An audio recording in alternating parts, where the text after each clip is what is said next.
Goes to the core of any society, particularly one that is as diverse and as ancient as that of India.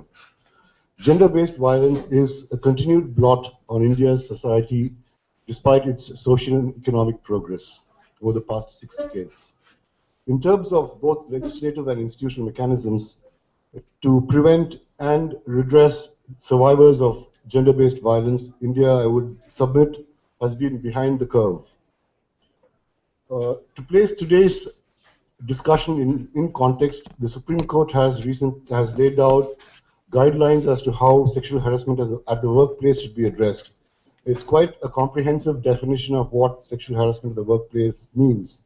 And we have today with us a very distinguished panel to deliberate on this very important issue of contemporary importance.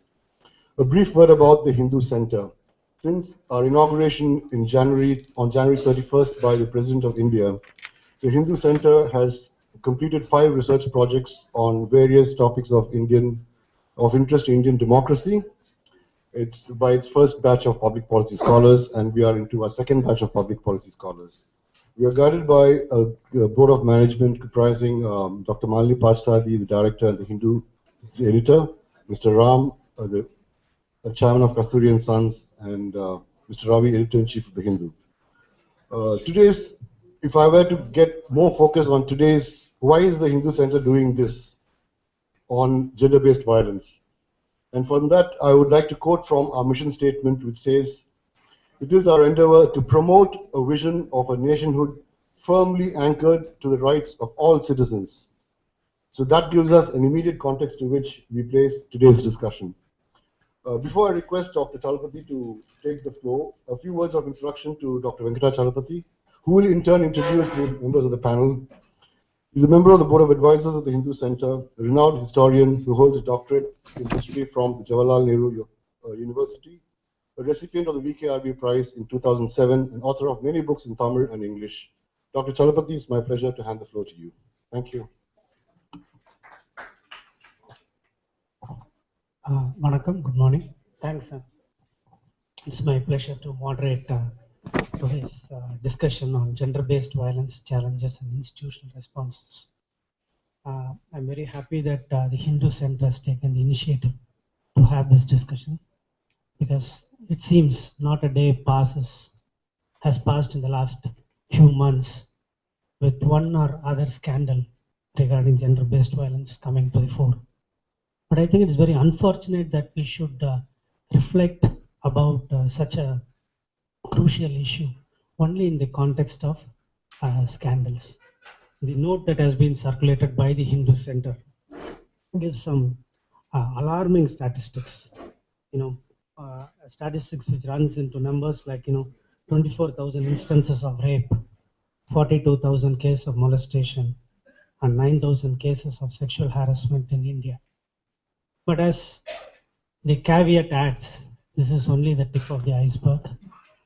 A large number of cases go unreported, and in fact, I think the increase in the number of reports actually reveals a certain positive trend in terms of people actually coming out to report and register and fight for their rights.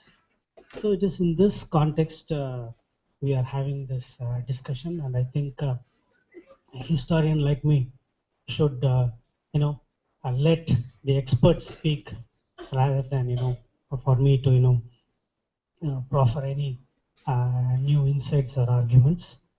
As Sam has said, we have a very distinguished panel, which includes a jurist, lawyers, advocates, and somebody from the law enforcement agencies as well. So I think without much ado, let us get the discussion started. First, I will ask Justice Prabha Sridevan uh, to start with her presentation. The floor rules that we have agreed upon is that each panelist will speak for about 10 to 12 minutes. And after all the four panelists have spoken, if they have anything to say to each other, they'll have a few minutes to do that. And then subsequently, we'll open up the floor for discussion. So this is the format of today's program. First, it will be Justice Prabha Sridevan. Justice Sridevan is a retired judge of the Madras High Court. She has been chairman of the Intellectual Property Appellate Tribunal. She has also been a member of the International Association of Women Judges and a member of the management team of the Asia Pacific Forum on Judicial Education on equality issues. The forum to which she is part of has a mandate to deliver gender equality education to the judiciary as community leaders and change makers. Justice Sridevan has represented India at a number of international conferences on issues relating to access to justice, human rights, poverty, and women's rights. On a different note, I also want to say that she is the great granddaughter of Justice V. Krishnasamy Iyer, who, apart from being one of the founders of Indian Bank, was the first patron of Subramanya Bharati, the great Tamil poet. So I'll let Justice Prabha Sridevan take over now.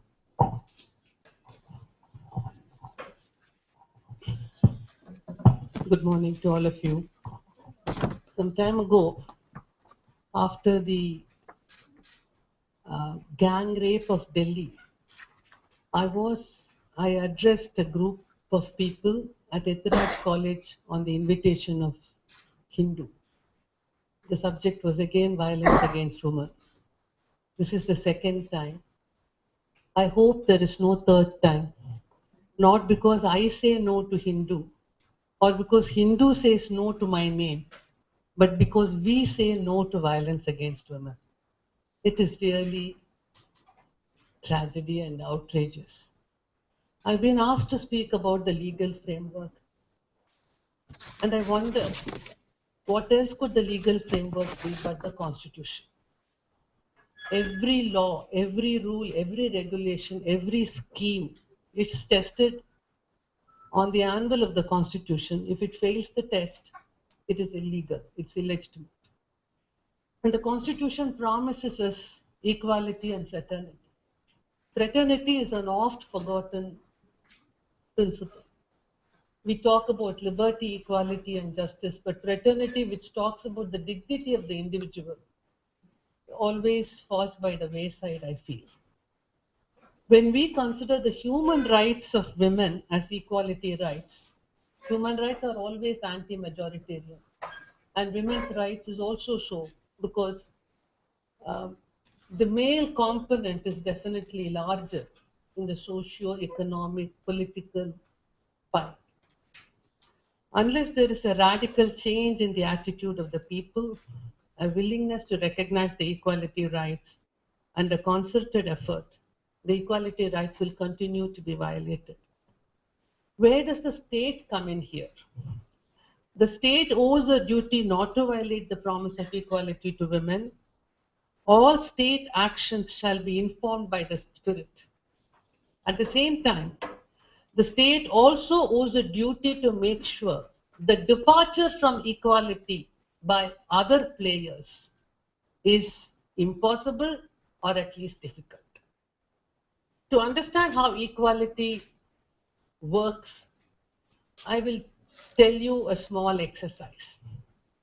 Let us imagine there is a line called the line of equality. I know it's absurd, but let us imagine there is one line called the line of equality. For us, it's Article 14.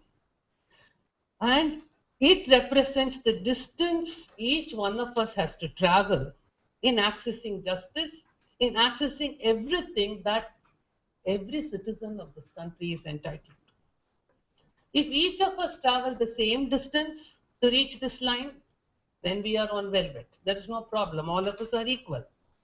But obviously, the distance is short for some, and the distance is arduously long for others. And something must be done to help the persons who have to travel the longer distance. Let us compare the cases of 3 women.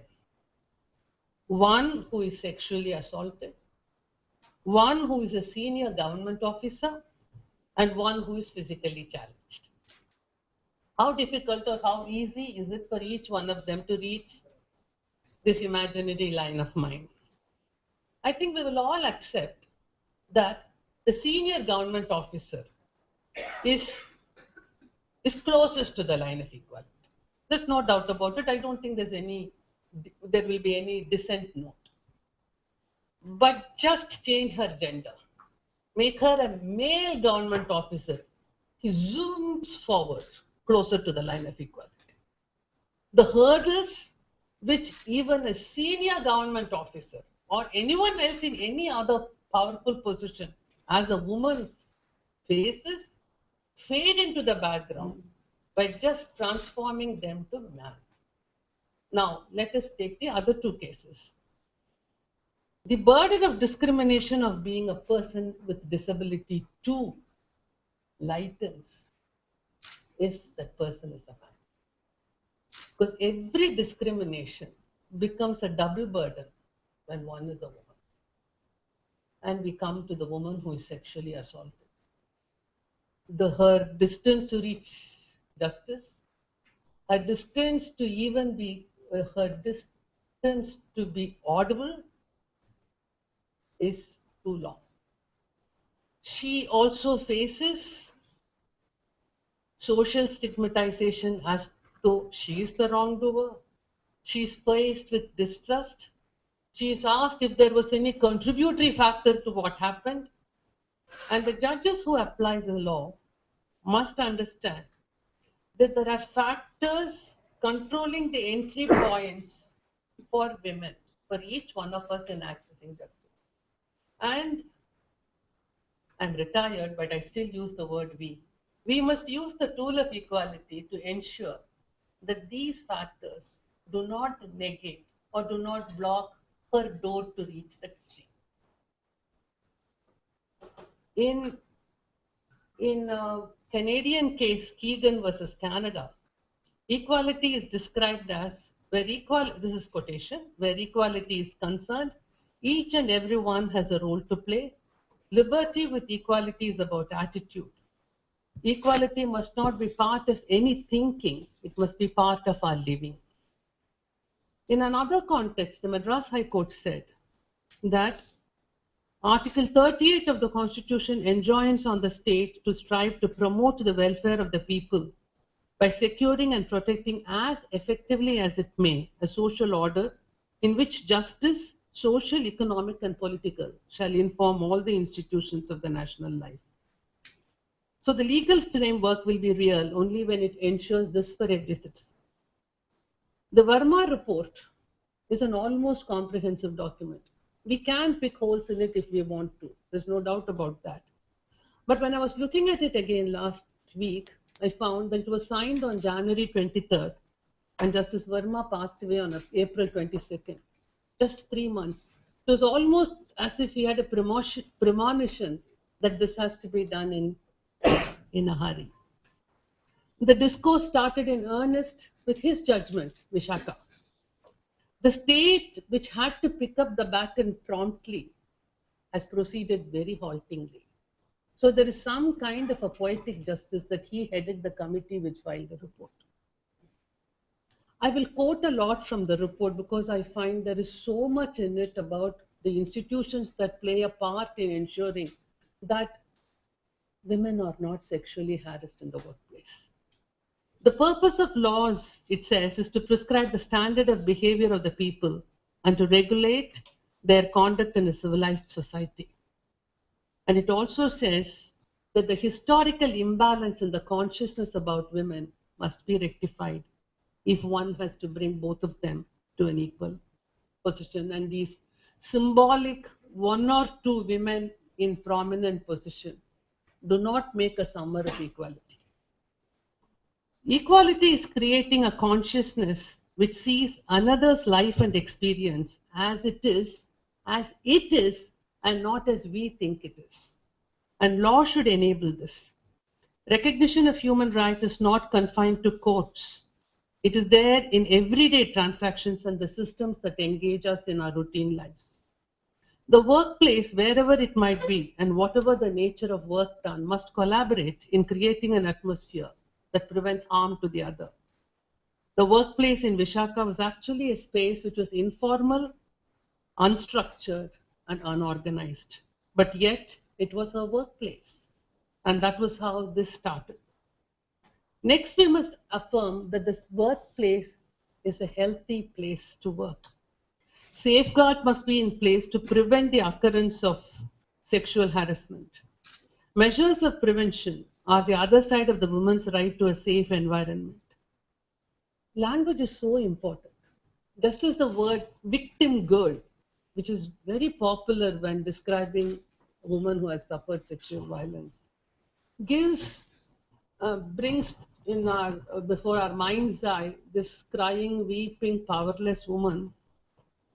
Similarly, if we do not prioritize the aspect of prevention and keep using the word protection, we perpetuate the paternalistic attitude of society instead of recognizing that woman is the agent of change. Her agency must be recognized. Vishaka acknowledged that the measures of redressal will be meaningful only if the complaints were heard by a committee which consisted of persons with knowledge and expertise in dealing with sexual harassment. Warning the complainant that, see, if there are any contradictions, we view you very seriously, is not going to make her come forward with any complaint. In the book Sexual Harassment in the Workplace, Law and Practice by Alba Conte, the writer says, intimidating admonitions and judicial impatience indicate a hostile atmosphere. And the writer creates a scene where the judge asks the lawyer if he will conclude the evidence in one day, the lawyer appearing for the complainant. And the lawyer replies that I doubt it because I have 25 witnesses. To which the judge says, Jesus Christ, go on with the case. These words have caused a sinking feeling in the counsel and the complainant. I think they would have been tongue-tied. Sexual harassment is an expression of power. It is a form of discrimination. It diminishes and corrodes a woman's confidence and her dignity. While the principle of presumption of innocence is not denied, there is no presumption of untruthfulness, which seems to be widely prevalent, not just here. It was in February 2013, I went to a conference in The Hague where African and Asian judges from countries in Africa and Asia came. And we spoke about sexual harassment, and the story is the same everywhere. Everyone disbelieves the woman who complains. Everyone stigmatizes her. And in some countries, the religion forbids complaint. And therefore, there are so many hurdles. It's not that India alone is culpable, though we are concerned only with our country. In most of the cases, the harasser is likely to be a person with power, or at least a person who can wield power over the complainant. So even at the start, there is no level playing field. If to add to it, the deciding authority starts off on a hostile footing, women will have to wait till kingdom come for substantive equality. Here, what is sexually oppressive must be seen from her point of view. If I am the only woman in a section and I find the constant exchange of lewd jokes harassing, it is no answer to me to say, your predecessor didn't mind it, so what's your problem? Or to say that These comments were not addressed to you, so you just keep quiet. It is my sensitivity. The Verma report talks about the subjective aspect of this. The role of the state as a guarantor of fundamental rights in respect of the women, the role of the state as parens patria is fundamental to the Constitution. How many minutes? 2 minutes. I'm aware that one knee-jerk response to the recent incidents would be to say, then women should stay at home, or we will not allow women in our workplace. If one examines this response, one can justify it only by 2 reasons. One is that men will not respect the right to dignity of the woman in the workplace since they have no control over themselves. So women stay away. I refuse the sweeping indictment of all men because of a few. The other is that women have no respect for truth, so all the women in the workplace are potential false complainants. So men keep them away. I think my fellow men are too fair to tar us with this brush sweepingly. Therefore, the only scenario that is workable under our Constitution is that women will work and with their dignity intact. Towards this end, we must bring the societal realities to match the aspirations of the law. At home, we must respect the women so that to the young men, respect for women will be natural. At school, the students will learn that it is not necessary for a boy to be aggressive and violent, nor for a girl to be bashful and retiring, what is called accepted gender behavior. The institutional realities shall also match the aspirations of the law. We also tend to trivialize the offense. It was only a comment, for heaven's sake. It's not as if you suffered any physical harm. Or we falsify the complaint. It could not have happened, something wrong here.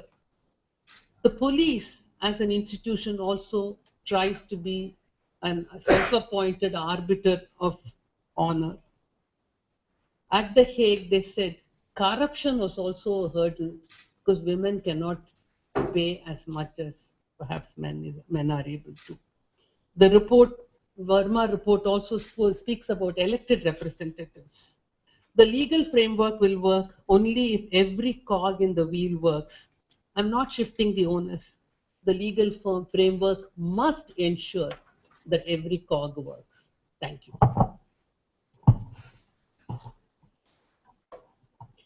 Thank you, Justice Prabha Sridevan. When I used to take public transport, I always noticed that during the week, there's more or less the division, gender division in the bus is more or less equal, at least 40 to 45% women. But on a holiday, you can see that the number of women dramatically drops in a public transport. So I've always wondered why this happens, and it doesn't require too much intelligence to figure out that. So this is the context in which we have to discuss anything. Justice Sridevan mentioned the legal framework. We do know that even though we have a constitution which is largely enabling in terms of gender equality, but the way the laws are framed, it always seems it is knee-jerk reaction. When there is some horrific instance, immediately there is a knee-jerk reaction. There is great, howl for immediate legal intervention. You have new rules framed, but there are always loopholes in it. But when it actually comes to implementation, that's when we find the real issues coming up. And as Justice Sridevan mentioned, the distance from the line of equality it's really problematic. Even for a very senior person, if she happens to be a woman, what can happen? We have seen repeatedly, whether in the case of the IAS officer, Bajaj, Ms. Bajaj, I think, IAS officer in Punjab, or the IAS officer in Kerala who was harassed by a minister. You can see it across the board. So the question is not just about legal framework, but also about societal norms, which Justice Sridevan has flat. From this, I think we'll move on to the next panelist, very crucial in terms of law enforcing agency. We have Dr. Pradeep Philip from the Indian Police Service. He is the Additional Director General of Police, presently with the Economic Offences Wing, Tamil Nadu. He has been IG Police, Social Justice and Human Rights, and he was former principal of the Tamil Nadu Police Training College. He has won many awards, including the National Police Academy Award. He has won the Queen's Award for Innovation in Police Training and Development in a Commonwealth-wide competition. He has been an active member of the National Police Mission. He is the author of Tamil Nadu Citizen Charter. He has conceived and developed the Friends of Police movement, a model of community policing for the whole country. So now I request Dr. Pradeep Philip to make his presentation.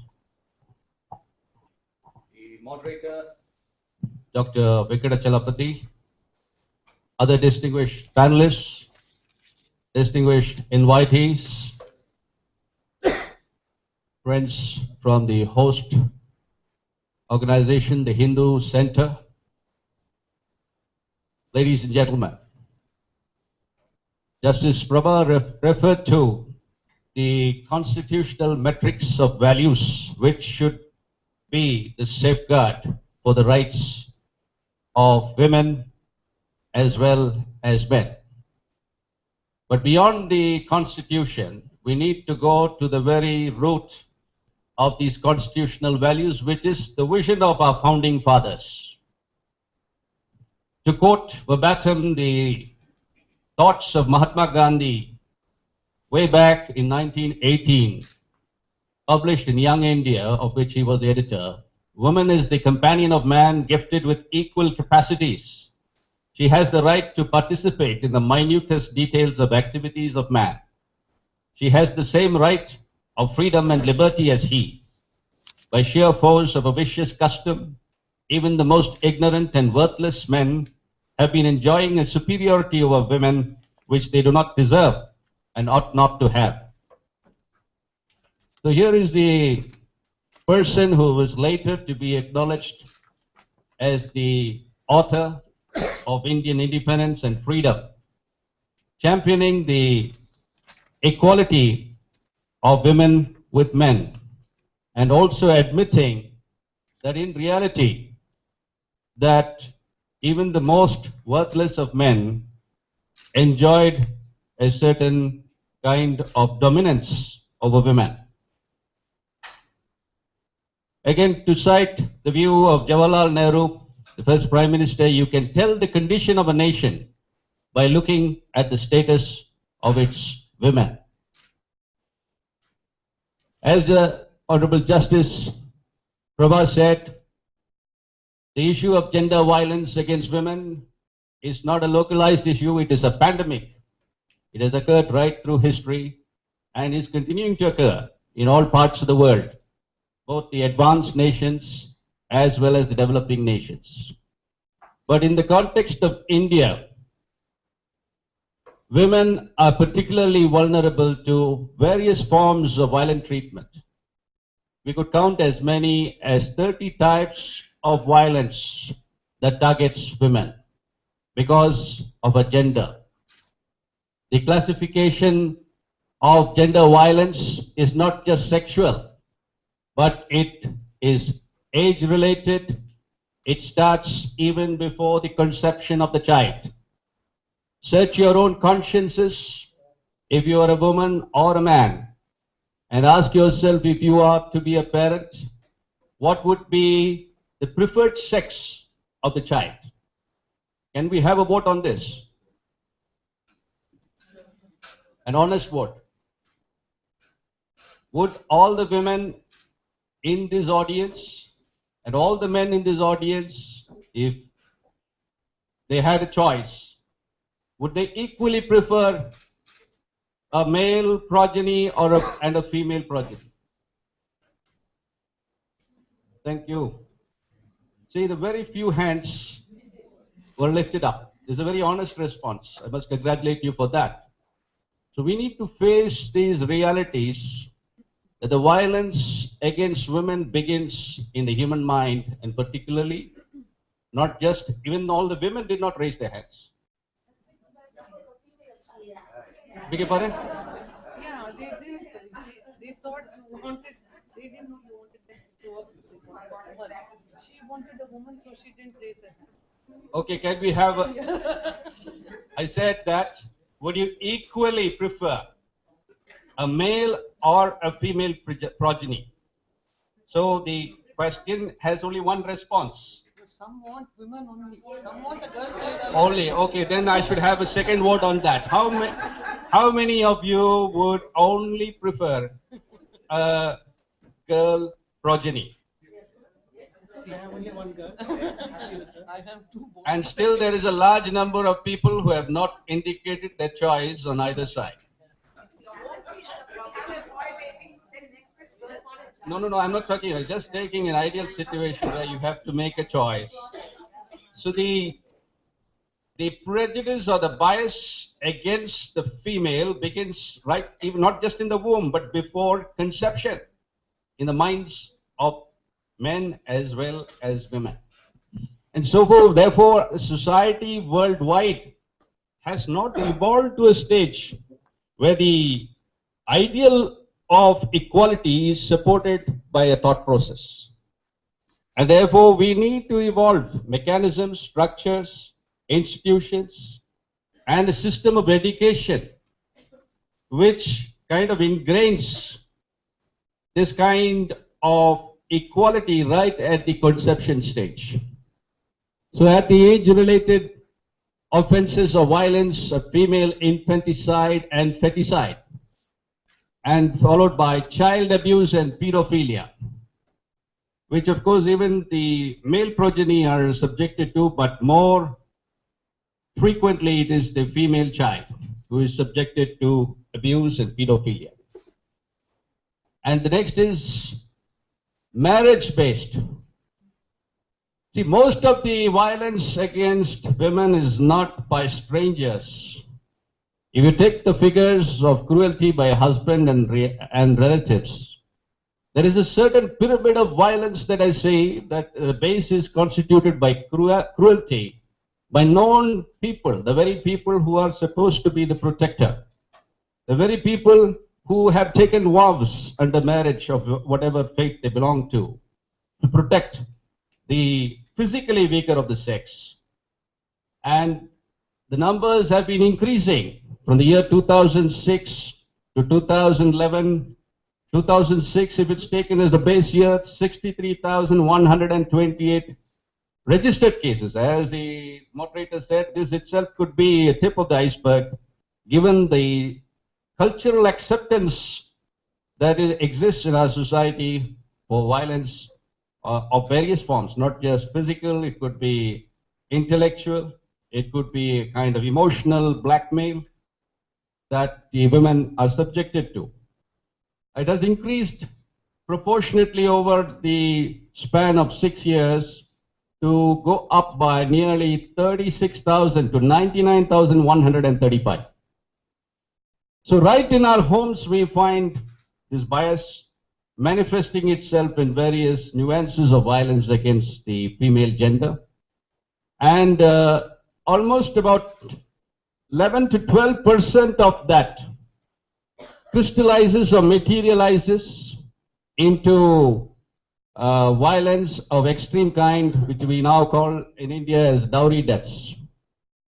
But there is some hope at the end of the tunnel, because in my 25 years of experience in the field, as a young ASP, I would frequently be called to the scene, the ghastly scene of a woman being charged to death by, which is known as dowry death, or 304B of the IPC.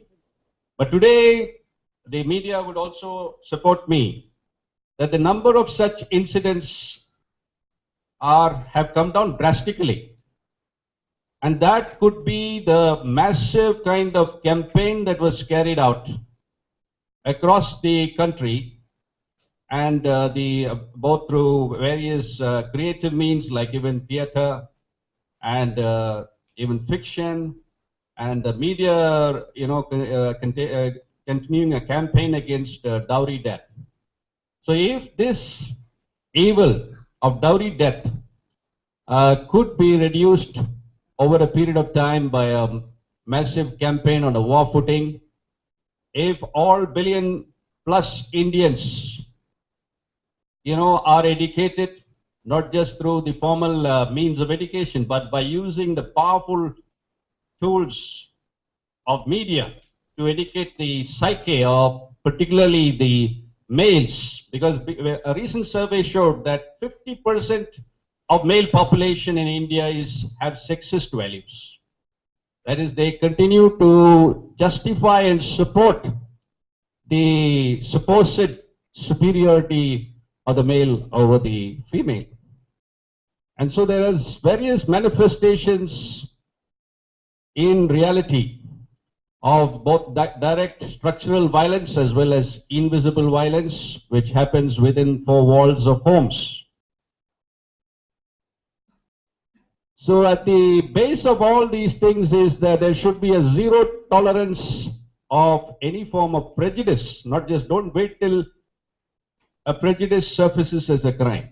See, every crime, as I know as a police officer, begins as a problem. So we need to address the problem before it matures or manifests or mutates as a crime. And therefore the societal bias is one of the things that we need to address. And thereafter the inequality in the economic weightage given to the contribution of the male vis-a-vis the female to the domestic economy, to the GNP, should be addressed by giving a kind of economic weightage to every single activity of a person who's a homemaker. If every single activity is given an economic weightage, it would become very apparent to society that women are more than equally contributing to the common weal and to the country's progress, material as well as economic and social progress. So an innovative method should be found to give that kind of a weightage to every single activity, including, bringing up children, giving them coaching in their studies, something which we males rarely even look into. When that happens, this sense of, economic emancipation or empowerment takes place. And this sense of the gender relations get transformed. Right now, the violence is embedded in the gender equations, that women are not contributing to the economic well-being of a family or to that extent of the nation. And these inequities are shown that women worldwide, though they constitute nearly 50% of the world's population, and many places more than that, enjoy only 1/100th of the ownership of assets worldwide. So you see the inequity is there right in the structure of gender relations. With regard to the police, for which I've been chiefly invited to give my inputs, against this background of this socio-economic analysis, I would say that over the years, the police has been sensitized and conscientized. In Tamil Nadu, for instance, led by a lady chief minister who has given great priority to this issue, there has been a mass campaign of gender sensitization of every single police person right down to the last constable. And then probably unique anywhere in the world, a gender sensitization campaign led by a senior lady officer took place over a period of several months. And those ideas are still in the air. It's not as if that is a continuing campaign, but then later on, those who are recruited as constables up to gazetted officers, they are also sensitized because the gender sensitization is part of the syllabus. I recall more than a year back, when I was the IGP in charge of the Tamil Nadu Police Academy, I did invite many experts, both senior police officers as well as non-police officers, to sensitize our senior gazetted officer trainees. So sensitization of the police force at the recruitment stage, at the training stage, that can play a great role to deal with the issue that Justice Prabha mentioned, of police treating themselves as self-appointed, arbitrators of the honor of women. And so these are the basic issues that I would like to flag.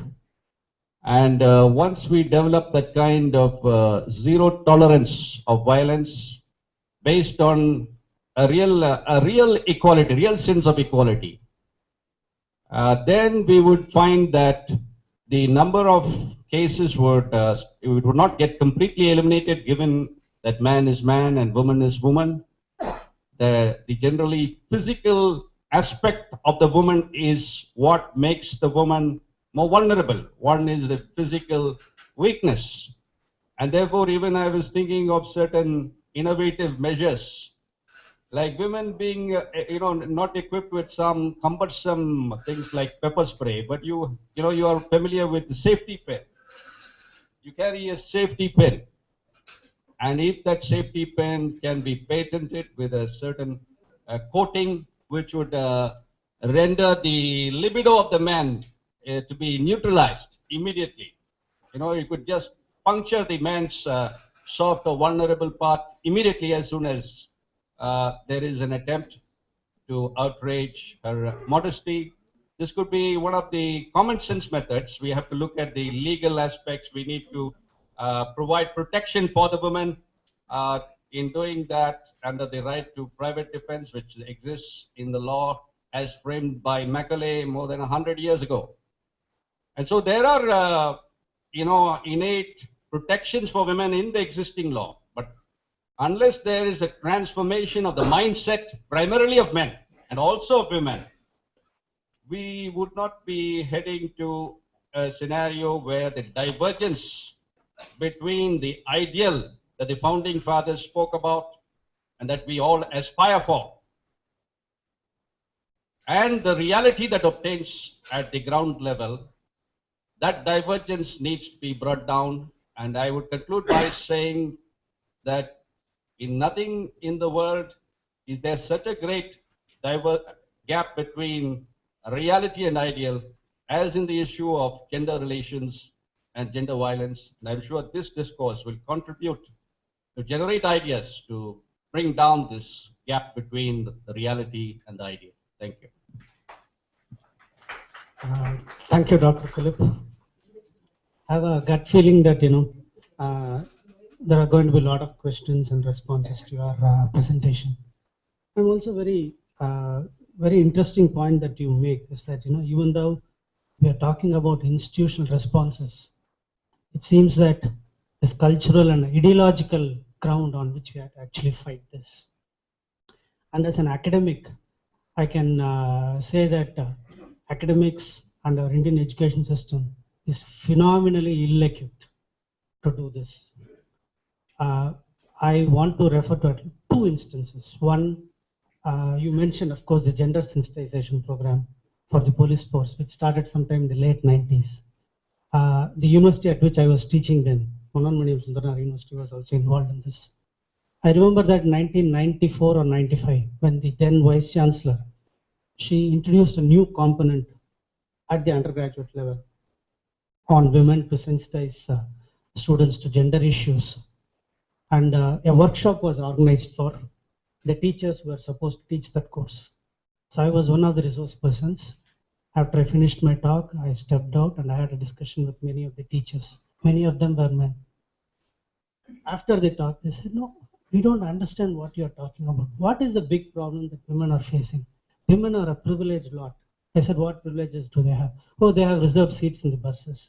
And the complete, their minds are the storehouses of antediluvian views about women. So one can go on. Similarly, an instance, This was once again in Tirunelveli.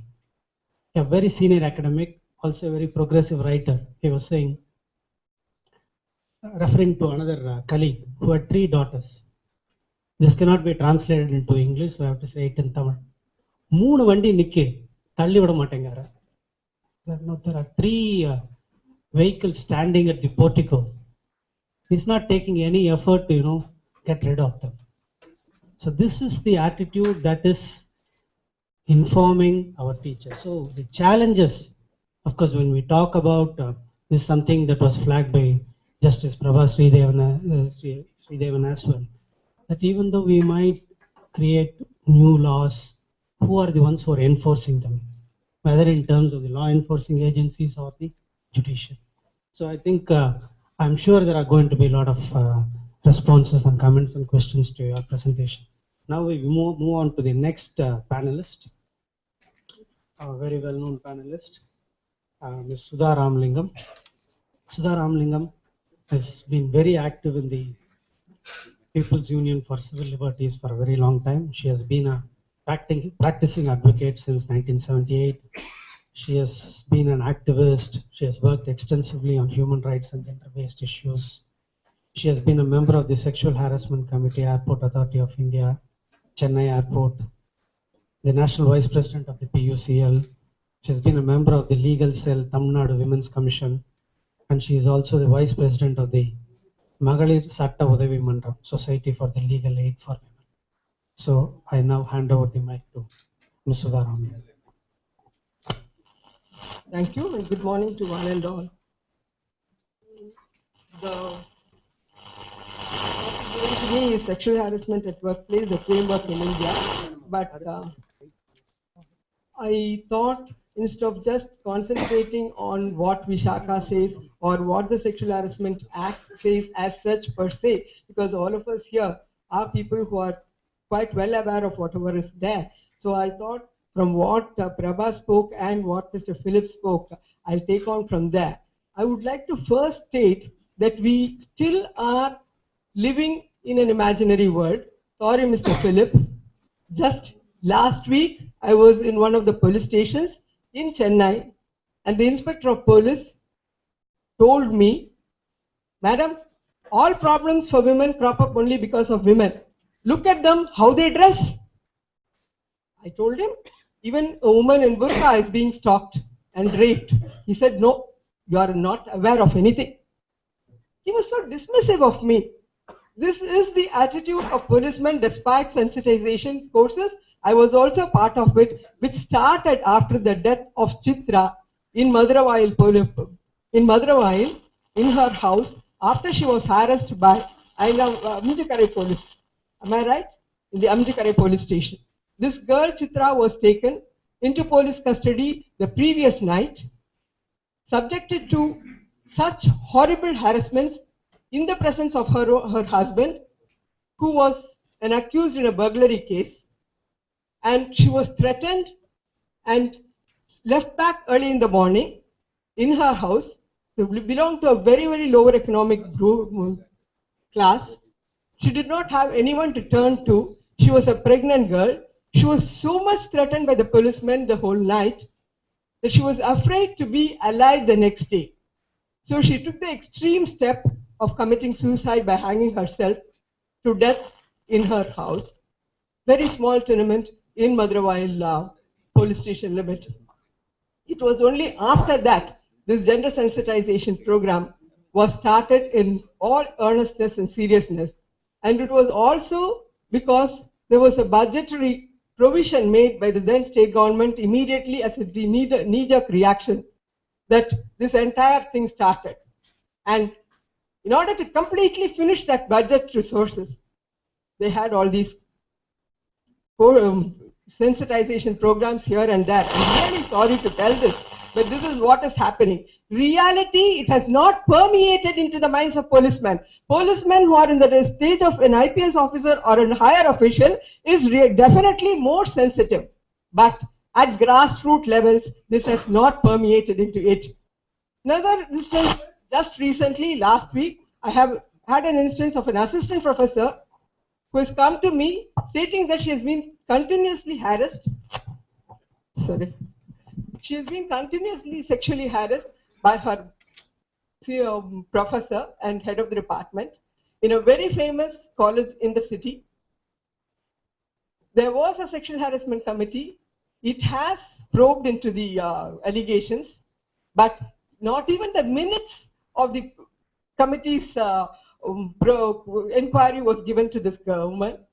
And she says there were witnesses who have attested to whatever she said. And it has been proved that she has been physically and rather verbally harassed, not physically harassed. And you know, the chief of the college calls her and tells her, having found the reality of her complaint, why are you making a hue and cry of it? He has only called you to come and be in a room with him. He did not really book the room and rape you. Mind you, these are the words said by an institution's head, which is a very, very reputed institution in the city. This is the level of our understanding of things or appreciation of things. Women are still being harassed. They were harassed. They will also be harassed till we really bring about a change like what Mr. Pradeep and Prabha also, Justice Prabha also said. This sort of a social stigmatization and the discrimination that women face whenever they have got into a problem is much worse. I find that the colleagues in the institution call this woman and say, if you had been brought up in a good family, if you were born in a good family, you would not have made a hue and cry of such things. You would be silent. So making a woman silent about everything is something which is taken for granted here. So I think we'll have to address such issues. The framework in India, as far as law is concerned, I find we have a beautiful law. Even if we don't have these new laws, even with the old Indian Penal Code, we can address issues. The Constitution speaks about equality. Our Indian Penal Code punishes people who are going to be attempting to outrage the modesty of women. There's so many things which are already available. But why this crime keeps on recurring itself is because of our attitudinal flaws, one. Secondly, execution flaws. Even to prefer a complaint, it takes so much of guts for a woman to prefer a complaint. And even when a complaint is preferred, the mechanism does not really register a complaint. Even if they register a complaint, they do not investigate properly. Even if they investigate, it does not really go to its logical end. And if a woman specifically takes it to a logical end also, there's so many other corrupt practices in between which crops up, which makes the accused go off scot-free, or at least prolong the issue for years and years and years to get justice. Ms. Bajaj took more than a decade for her to get a remedy. So victim justice is something which is very, very important, which has to be given at an early stage. Justice delayed, all of us know, is justice denied. This is one thing which I think we have to address to. And as far as the present act is concerned, it has not even been notified till date. It was passed in April 2013 after the recommendations which was mandated by Vishaka in 1997. This is the pace, snail pace at which our state is going to move. And so I think it is high time we as a class, we as civil society people insist that there are such committees formed. The new act also speaks about local committee where unorganized sector of women working in unorganized sector can also take up their grievances and get their redressal. But to make all these things a reality, I think it's all of us who will have to wake up, ensure that we hold the hands of the victims, give them all the confidence possible, and also really sensitize Mr. Philip. It is not eight charaka karikolo for the land. So I suppose we have to start that at the initial stage itself. Decide we are going to act. All these acts are going to be useless. There are already people talking about what if I'm going to even pass a lighter joke in a lighter vein, these women are going to harass me. You know, the day before yesterday, in the lift, when my junior was going down, another advocate was there. As soon as she came out, he said, "Oh, even now I can be safe with a woman in the lift in Chennai." So this is the trivialization of everything which is being done. So if a woman is going to seek for any remedy, make a complaint, it is trivialized everywhere, left, right, and center. If a colleague advocate can do this, what happens to other people? So something which has to be addressed from the grassroots, as she rightly said, from the homes, from the schools, from the colleges. And institutions, especially colleges, universities, I find are really more oppressive than anyone else. Sorry to tell that, Mr. Venkateswarlu, because in educational institutions, what they start talking is our institution's name will go off. They don't think that they have to protect the girl who is being harassed. They don't think that they have to really punish this person so that the other persons will also be deterred. Though deterrence is not the only philosophy behind punishments. I would only want reformation more than deterrence. But still, deterrence was also very, very essential. So a semblance of also showing that victim justice will be done is very, very important. I think we'll have to start towards that now. Thank you. Thank you, Ms. Sudha Ramalingam. She flagged a very important issue of custodial rape and the kind of harassment that women undergo with the police. She has also pointed out the academics. I have more horror stories than you can even imagine. I think our education institutions are really the worst places for women, especially because it's where now women are an increasing number. They're coming to education institutions in increasing number. They are moving up. They are joining faculty positions. They are getting into research positions, which greatly threaten the male, what used to be largely male sovereign spaces. And of course, you have also mentioned that the laws themselves are more than adequate. It is the question of execution and enforcement. I think there will be more issues and questions as we go into the discussion. The last panelist for today is Ms. Denise Laverty. As was mentioned at the outset, this is a program jointly organized by the Hindu Center for Politics and Public Policy and the US Consulate General, Chennai. I will request Ms. Shana Surendra Dayatz, Cultural Affairs Officer of the US Consul General, to kindly introduce the panelist, Ms. Denise Laverty. Good morning, ladies and gentlemen. It's a pleasure to be back at the Hindu Center today, and I'd like to thank both the center as well as our panelists for their participation today and collaboration on an event covering such an important topic. I think it's clear already that we're going to have a dynamic discussion. Gender-based violence is a global issue, as has already been mentioned, and this issue cuts across borders. It impacts people and societies regardless of their ethnicity, regardless of their race, their socioeconomic status, their religion, and like all global issues, this requires a global solution. The United States and India recognize the importance of working together to combat this issue. And I'm heartened by the fact that our governments are working at the highest levels to further women's empowerment. In 2009, our two nations established the Indo-US Women's Empowerment Dialogue, which brings top leaders of both India as well as the United States together to establish a forum on topics like political participation and economic empowerment.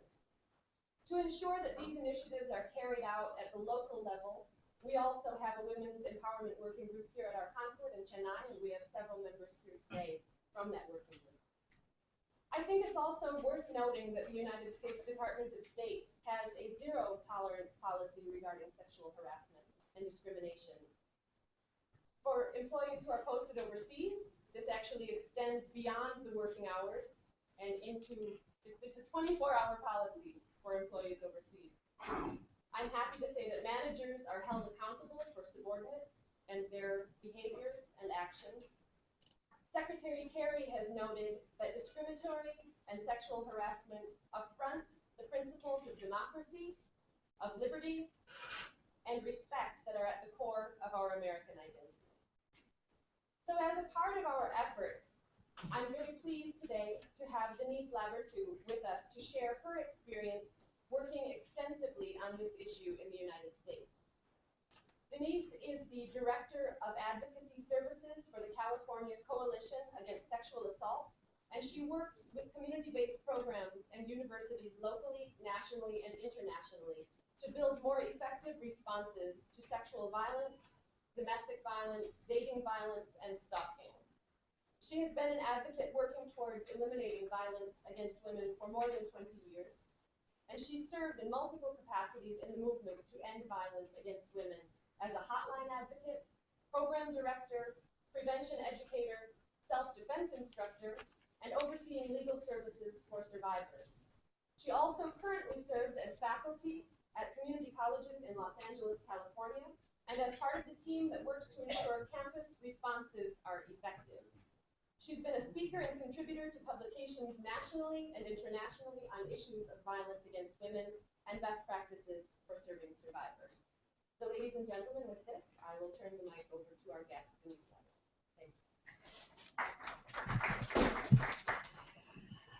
Thank you all very much for including me in this. And I am continuously struck as I spend time here in India by the global reality, right, of violence against women. And you know, I have had the opportunity to spend the last 20 years of my life in the United States to address this issue, and am very proud to be part of a global contingent who are really working to ensure that this is an issue that remains part of our consciousness.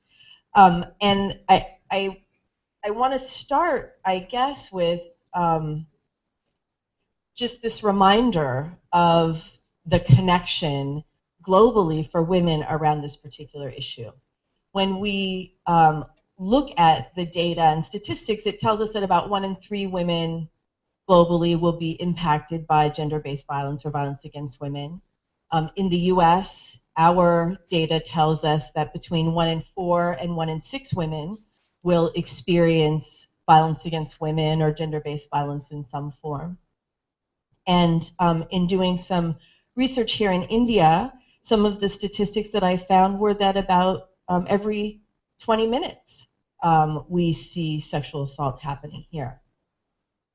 The reality, though, is that while I can sort of spout off those numbers to you, it certainly can't tell us the complete story, because so many of these experiences go completely unreported, whether it's here in the US or anywhere else. So often because the reporting mechanisms are based in either law enforcement or institutional practices or institutional organizations who may never actually hear the story of many survivors. The people who hear those stories are their friends, loved ones, and colleagues. Oftentimes also there's not really an understanding of their experience as being one of these things that we articulate here. So many survivors don't even know that their experience might qualify as one of the things that we're gathering data on. So I want to lay that framework in terms of our connection to this issue. Now, while we can talk about it here, we also have to understand that much of the story goes untold no matter where we are. So I thought I would give you a bit of an understanding about how we in the US look at national policy around violence against women issues. And in having been involved in working with survivors and institutions for more than 20 years, there are certainly some tools that we have used. Sometimes they work better than other times, but I can say, as Shanna said earlier, that there is a commitment from the United States government and institutions to address this really comprehensively. And I want to give you just a few examples about how that happens for us in terms of our national policy around issues of violence against women. I'm gonna talk about something that I've talked about several times over the last few days that I've been in India, and that is our Violence Against Women Act. But I'm going to leave that till the end because I think that it's a tool that we as advocates against violence against women can use and continue to use, and may be able to, and maybe something that you all here can use as a model in the work that you're doing. So, but before I talk about that, I want to talk about some of the other institutional responses that have been developed to violence against women in the U.S. One of the things that I've heard pretty consistently is that this is not an issue that needs to remain in the hands of law enforcement alone or the police alone. I've heard many times that the educational institutions or the workplace or other areas need to really be addressing this. And when I say that the U.S. has taken a pretty comprehensive position, what that means is that we've identified several areas and several institutions, even within our government, that are tasked with looking at violence against women, creating policies around it, and implementing those policies at a local level. The first one that I think is telling is that our national healthcare resource called the Centers for Disease Control has taken on the issue of gender-based violence, violence against women, as not only a health issue and addressing it from a healthcare perspective, but also to look at how research can inform, research around disease control and healthcare initiatives can inform the work of advocates and preventionists in the community. And so our Centers for Disease Control have a very specific arm that looks at and researches gender-based violence and creates capacity building funding sources for local programs who are doing work around anti-violence against women work. The Centers for Disease Control has long been an advocate of a prevention element in the work that they do, and so much of their direct support and their policies revolve around prevention and what that looks like. And there are lots of ways that that happens, but they have a real focus in that area.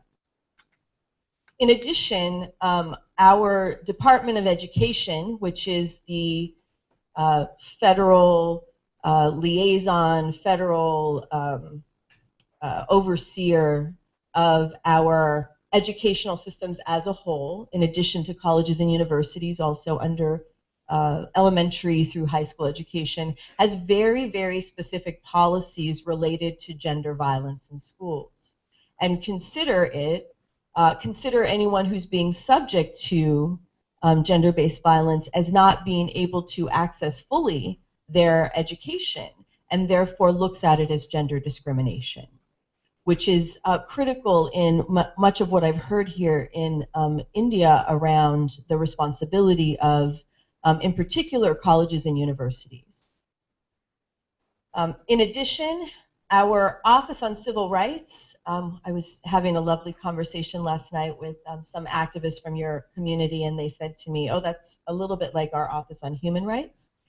But our Office on Civil Rights has required that institutions, whether it be educational institutions, workplace institutions, or others, ensure that there are policies addressing gender-based violence, again, with the foundation that without those policies and with violence against women happening in the workplace, at institutions, and in other areas, that there can't be freedom from gender discrimination without it. We have taken a foundational look at violence against women as an issue of gender discrimination, and therefore our Office on Civil Rights enforces it as such. And even our White House has a commission on the equity of women and girls, and have identified by the Vice President and President specifically an advocate who serves to inform them about issues of violence against women. She is, I know her personally and respect the long work that she has done as an advocate in the United States on issues of violence against women. And she serves as a point person for the White House when things occur that they need to be aware of. And so, as I mentioned earlier, I want to talk a little bit about what I think sets the is the real groundwork for addressing violence against women in the U.S., and that is our Violence Against Women Act. The Violence Against Women Act was actually initially authored by our current Vice President in 1994, when he wasn't yet Vice President. And it was specifically designed by him and advocates from the community, not by legislators, not by politicians, but by advocates from the community, to address the issue of violence against women in all aspects of the work that we do in the United States. In addition to providing a legal framework around prosecution and policing, it provides an overview of definitions of issues like sexual violence or domestic violence or dating violence and stalking. It provides some very clear definitions about what that is. But what I think is an even more critical component, because we've heard here that it's so important to go beyond just prosecution and policing. What I think is an even more critical component is that it also develops some very significant funding sources that help to build capacity for community-based programs and institutions to do much better at this issue of addressing violence against women. So our Congress has been committed since 1994 to the reauthorization of this act. Each and every time it's been reauthorized, every 2 to 3 years, we have gone to the table with more issues that need to be really addressed around the issue of violence against women. Some of our most recent, in 2013 it was reauthorized again, and some of the most recent amendments were in relationship to immigration benefits or benefits for individuals from Native American communities or tribal communities, in addition to sexual orientation as a protected component. So the critical role of the Violence Against Women Act and its support of local programs, in addition to the support of institutions, plays out in some really sort of important ways. Some of the funding streams and capacity building streams go directly to universities and institutions to partner with local community-based organizations to do better at addressing violence against women on campus. Some of those funding streams go directly to legal service organizations who are working on civil legal issues in their relationship to violence against women and developing institutional responses there. Others go specifically to fund programs that support persons with disabilities around issues of violence against women, as we heard in some of the statements over the last few days, that the community of people who have disabilities are particularly vulnerable to this type of violence. So as a baseline for the important work and commitment of the U.S. government and U.S. institutions, this is really a foundation for us. And I've heard many times, even at this table, the reference to social change and social reform in relationship to this, and that it's not necessarily just the legal framework that's critical. But what is important is that when we have that legal framework, and it is as comprehensive as what we have tried to establish, it begins to send a message to those institutions about the importance and the priority of gender-based violence or violence against women.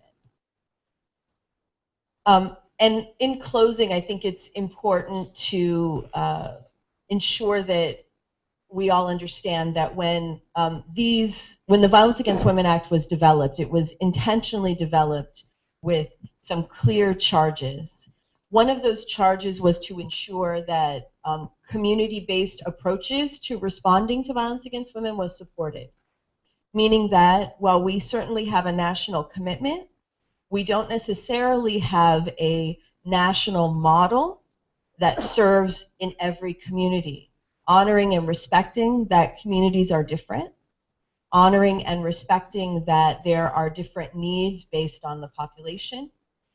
This act supports those community-based practices in order to ensure that they're the most effective and can be supported. In addition, some of the language in this act very clearly articulates that all responses should be what we call survivor-centered or victim-centered, meaning that those of us who are doing this work, while we may have an idea about what would be the best direction for a survivor to go, that's not really of much concern. The reality is that her experience is what needs to be the central experience around addressing this issue. So what I think about her experience is not really relevant to the remedy.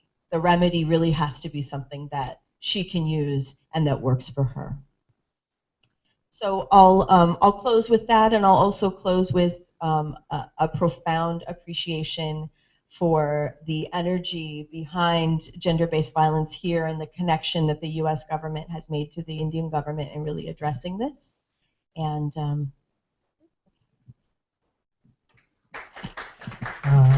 thank you, Ms. Dennis Laverty. Our final panelist brought in a comparative perspective based on her experience working in the US. She has emphasized the perspective and the experience of the survivors, which I think is very important.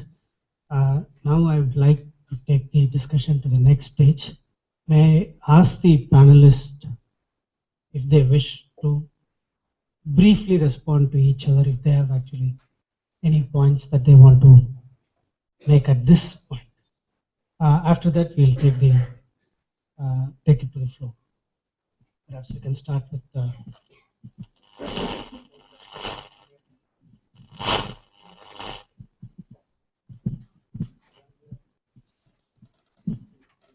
I would like to respond to Mrs. Sudha Ramalingam when she said, as imaginary. I agree with you that it is imaginary, and that's why I concluded with the words that in no other matter is there's such a great divergence between what should and what is, between the ideal and reality. It holds good even as far as the police to which I belong and I represent. But it is not to throw the baby out with the bathwater, whether the baby is female or male. Because gender sensitization, you should admit, has contributed in preventing the Chitra type of episodes. So as a balanced advocate of human rights as well as women's rights, we must always acknowledge the role played of salutary initiatives. It may not completely be the total solution, but it improves incrementally. So that is my contention. Right? I do agree with what you said. I'm not belittling the efforts. Rather, we turn to the police only. They are our Kaval Devangal as such. So we see the protector God. Okay. So we are not belittling them. We only want them to do their work much more so that the city will become a safer place. So let me now throw open the floor for discussion. We'll take first a few questions, clutch of questions. The questions and comments, I'll request that these questions and comments should be brief and pointed. It can be to the entire panel or to any specific panelist. But in the interest of time, I would request the questioners to be brief and to the point. 1, 2, 3. First. Thank you. I'm sorry, I'll be very brief. I'm Bharat Joshi. I'm the new British Deputy High Commissioner. First of all, I just want to say hats off to the American Consulate, our colleagues, and to the Hindu Centre for having had this session. This is something that matters to us as a government too. And William Hague, our Foreign Secretary, for example, has launched his own initiative on prevention of sexual violence, which was endorsed at the UN, for example, at the General Assembly this year. My sense, having been here for 6 weeks, having come from Cameroon, where I was High Commissioner, is that you're right, it is a global issue. But my overall sense is that it's so deeply embedded here, it's quite easy to focus on some of these big individual cases, like the one that happened in Delhi. But it's so embedded here within the culture, and I do not get the sense overall that the linkages are being made, that the actual response, which brings all of you together and various other institutions, actually is commensurate with the threat of gender violence and what that does for India's future social and economic development. And my second one wasn't just genuinely a question. As a Deputy High Commission, we haven't been, as far as I can tell, very active in that space around gender issues. It's something I do want to take up. I have a wife and 2 daughters who are anything but shy and retiring, so it's quite difficult for me to have any illusions of being a superior being in my household. But it is genuinely something that I care about. Now, I'm trying to grapple with what is it we as a Deputy High Commission should be doing. Should it be around supporting education of women, especially vulnerable women? Should it be about being much more visible and active in advocacy around women's issues? Should it be sharing some of our experiences in law enforcement, for example? It's just a very much an open question while we try and grapple with what we as a Deputy High Commission could and should be doing. Thank you. I hope that's brief enough. Yes. Hello, this is Priyamada. I'm working in the Department of Criminology, University of Madras. This is not a question, this is just my reflection of what Dennis spoke about. I'm very happy to know that they have a comprehensive legislation, violence against women legislation, but we do also have a lot of legislations relating to women, especially for sexual harassment, domestic violence, and etc., dowry, etc. But still, the problem is some of the issues are very country specific. Say, for example, female infanticide, female feticide, and geronticide. Geronticide, we are currently doing a lot of researches relating to killing of elderly women. Elderly, not actually women. So these are the problems which exist only in some of the countries, which is, I mentioned it as country-specific issues. And those issues cannot be handled and tackled only with the legislations which prevails. Why I say this idea is legislations, we do have legislations for the dowry. It was enacted in the year 1960, but still the dowry problem is still existing in the society. So it is completely deep-rooted. It is there in the society, and it is very difficult to uproot it completely.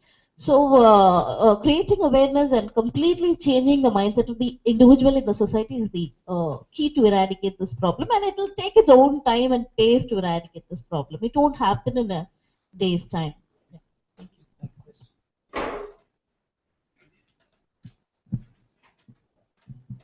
Salma Salahuddin, retired principal of the college. I'm a psychologist also. So yes, madam, it is a global problem and we need global solutions. But I believe Freud that violence and aggression is instinctive, whether it is a man or a woman. That's there. So can we adopt the institutional responses of some countries where the crime, the violence and the aggression is very, very less? Because at present, the tools which our agents of society and authorities of our states, they are having, the tools they are having, but it's not that effective. That's what my comment. So, we'll ask Ms. Ram.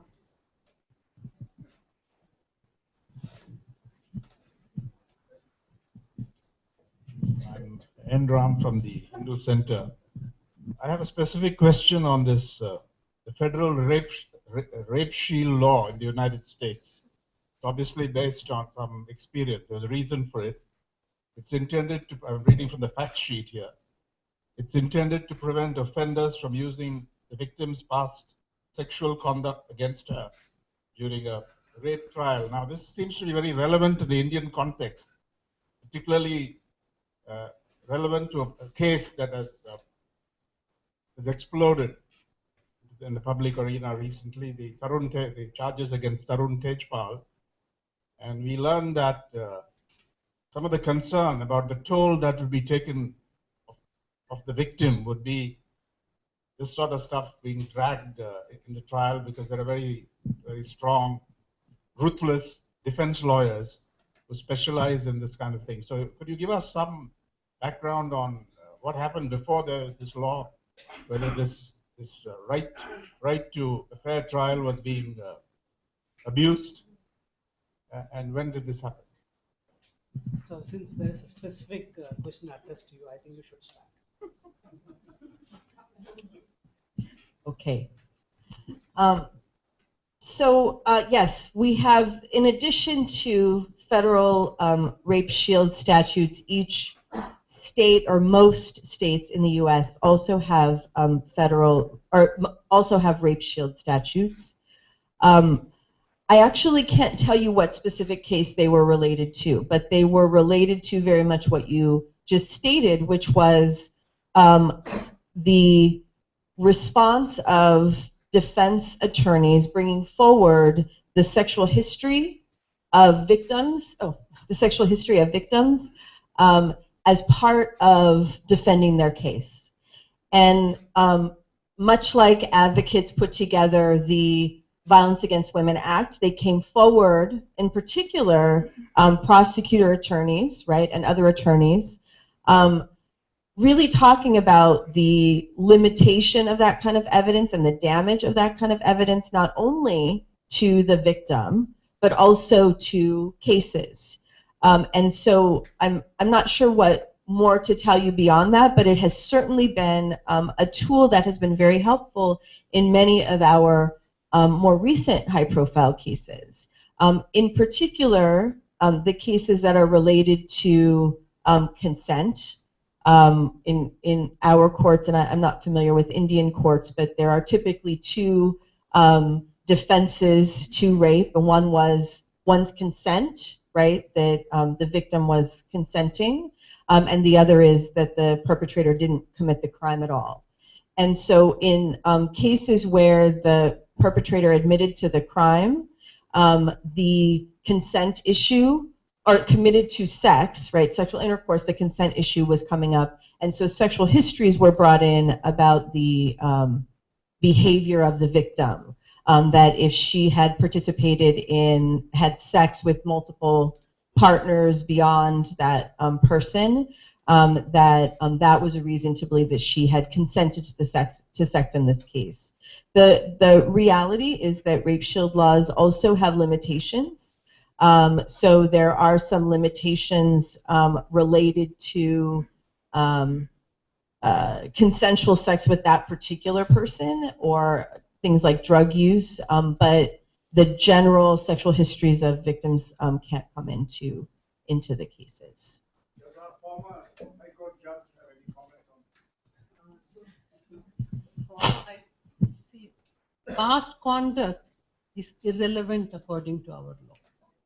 After Mathura, it's very clear. So if the defense counsel in any case, I'm not talking about a particular case, tries to harass the complainant, it is the duty of the judge to say that you cannot ask.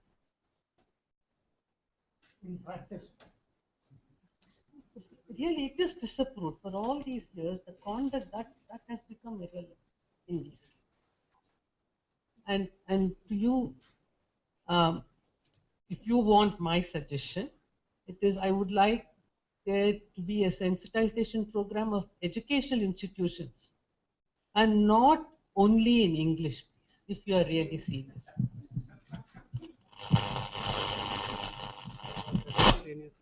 I would just like to add that past conduct is relevant only while punishment is being given. It's only at the stage of sentencing that if it's a repeated offender, then you could use the previous conviction. Only I just wanted to say, add that to what she said. That too only of the accused, not of the victim.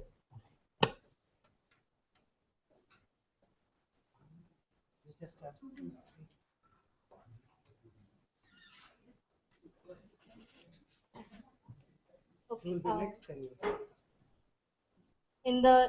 In light of recent events, another question which my team feels, the students feel, are the way our judicial system deals with juvenile delinquents are dealt like in cases of violence against women. Is it it clearly isn't fair? How should this be dealt with? In case of Nirbhaya rape case which happened, the juvenile delinquent just got an punishment of 3 years. That's it. So how should isn't it? It actually isn't fair enough. So how should this be dealt with? Any? I would like The next question is from the gentleman there. Mike, please somebody come. Inga.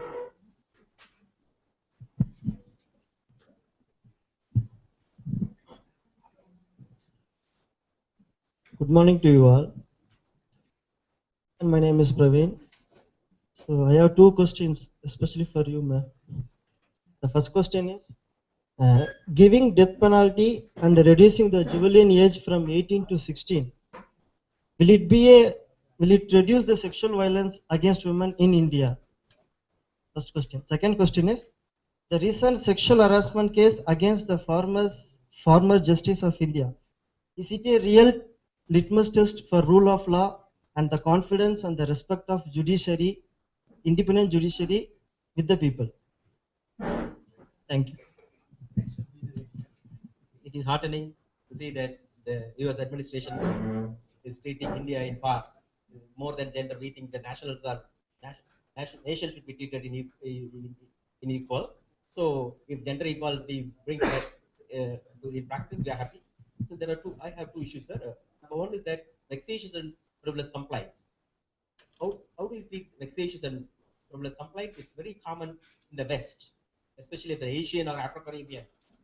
A Caucasian will ask the secretary, invariably a Caucasian lady, to give a complaint against an Asian. That's all, your career is lost. You may not be even able to face the litmus test of the trial because you don't have the right to stay in the country. So even here, very often, this vexatious and frivolous complaint, how the police force tackles, how the judiciary. Number two, it is well known, despite this digital age, the Indian men, it is said that they are all sexually depraved. So what could be the impact of, criminalizing the prostitution? Gandhi said that. So what do you think that whether that might be a mitigating factor in bringing down the gender-based violence? And we hope that the next US president will be a lady, and she will come to us to enlighten us more. Thank you. Okay, we will ask the panelists to respond, and then we'll take the next question. Who wants to? I think they asked. See, as regards the question, I think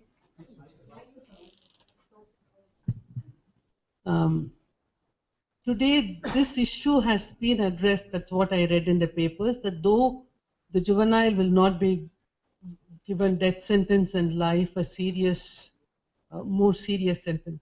But as long as it is the law, our reactions are, are of no use. And as the moderator said, every time you react violently to a particular situation, the law that comes out may not be a far-sighted law. We have to think it through. And death penalty has never been a deterrent. So imposing a death penalty for a crime will not bring the crime rate down. And criminalizing more and more acts is really not healthy for a society. Yes? And as regards a particular case can never be a litmus test. See, Vishaka happened in 97. Vishaka left it to the institutions to adopt committees to prevent and regulate this. No one did anything. The state did not do. We leave the state aside. Nothing stopped the autonomous institutions from adopting these committees, from sending a message that the employer will not treat these acts lightly. Nothing stopped us, but as a society, I think we have till now treated offences against women, not with the seriousness that it deserves. Yes. I really want to add that India is a signatory to the UN conventions of connecting various child rights issues. So we just cannot reduce the age from 18 to 16 by ourselves. Somebody want to respond to the so-called frivolous and trivial, vexatious complaints? This is something which always, especially things that were pertaining to women. We have the also now a society to save Indian families, which are fighting against all women's rights, which have been got through these years, Domestic Violence Act or Dowry Prohibition Act or other things. And abuse of law, abuse of anything is there always. Even a matchstick can be abused. So likewise, this could also be abused. That cannot be a criterion with which you should look at every complaint with suspicion. And the Act also addresses this issue. If the complaint is seen to be malicious, not just because it is not true, but if it is malicious, then the concerned person who is the complainant, action can be taken against the complainant too. Next set of 3 questions. The gentleman over there, number 2 here, and the last person. One question at a time. Justice Sridevan, Prabhas Sridevan, with your experience of the functioning of the Indian judiciary, can you expect it to function any better in the case of gender-based violence?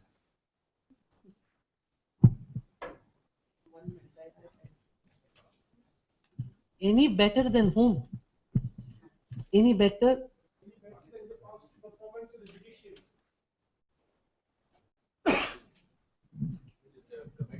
I do not know, what answer I can give to this.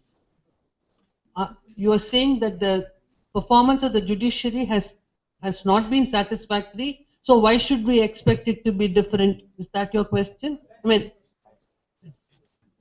That's then your opinion, so there is nothing for me to answer. Thank you very much for this opportunity. I'm not Indian actually, I'm from Tibet, but I have been staying in India for so long that I become almost Indian. So the fact is 3 valid 2 points, which are my suggestion, and one which I would like to ask question. Why don't we have in India a law and also a penalty, not of death, because the state should not kill somebody simply because somebody commits something. A state should punish. That is what I think of. In US, we have a punishment like somebody is jailed for 60 years or 80 years when the person is almost 80 years itself. So they think he is going to be in jail for life, even if he is going to live for 120 years. So this kind of punishment, I think, should be there in the mind of the people who wanted to commit something against the women or any girl or female, whatever. So why don't we have this kind of thing? Because I know that there are no politicians here to legislate, but there is a judicial activism, which I think, I'm a political science student, judicial activism which you can, tell to the legislators, you can do like this. Okay, last 2 points. In the gender-based violence, you have 2 topics left out. What about the acid attacks on the girls? I have seen a lot of this news in the CNN, IPN, Times Now, and everything. Acid attacks on the girls is really bad. And the acids are available at the very least, price, somewhere nearby. Anybody can buy acid and throw it on the face of the girl. We are not going to do that. Acid attack, yes, that's what I'm thinking of. Because it is worse than rape. It's similar to rape. I don't say it's worse than rape, but it's very similar. The girl's face really is terrific, So I think somebody needs to speak on that. And also violence against elderlies, old people. I have from my own eyes, I have seen 2, old ladies. One day she was behaving so bad in where I'm staying. So I think this needs to be included in that topic. Thank you very much. Dr. Philip can respond to this.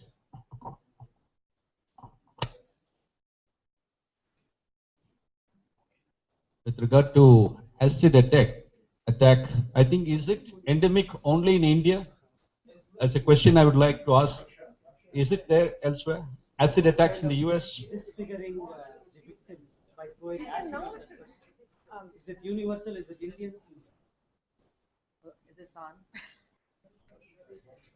I actually asked this question yesterday because of some of the one of the places that I was taken to by the consulate.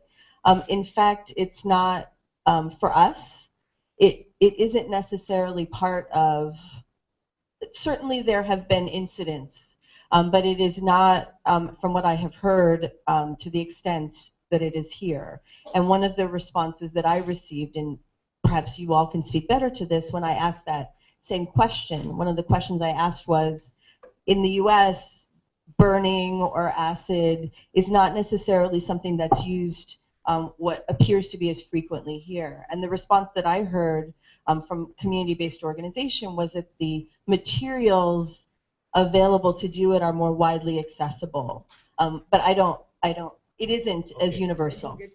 I think it is more frequently happening in India. This is one gruesome photograph. Even a look at the photograph would tend to, remove that kind of an intent, if at all it exists anybody. It's so horrible. I think it is one of the worst kinds of offenses against not just women, against humanity.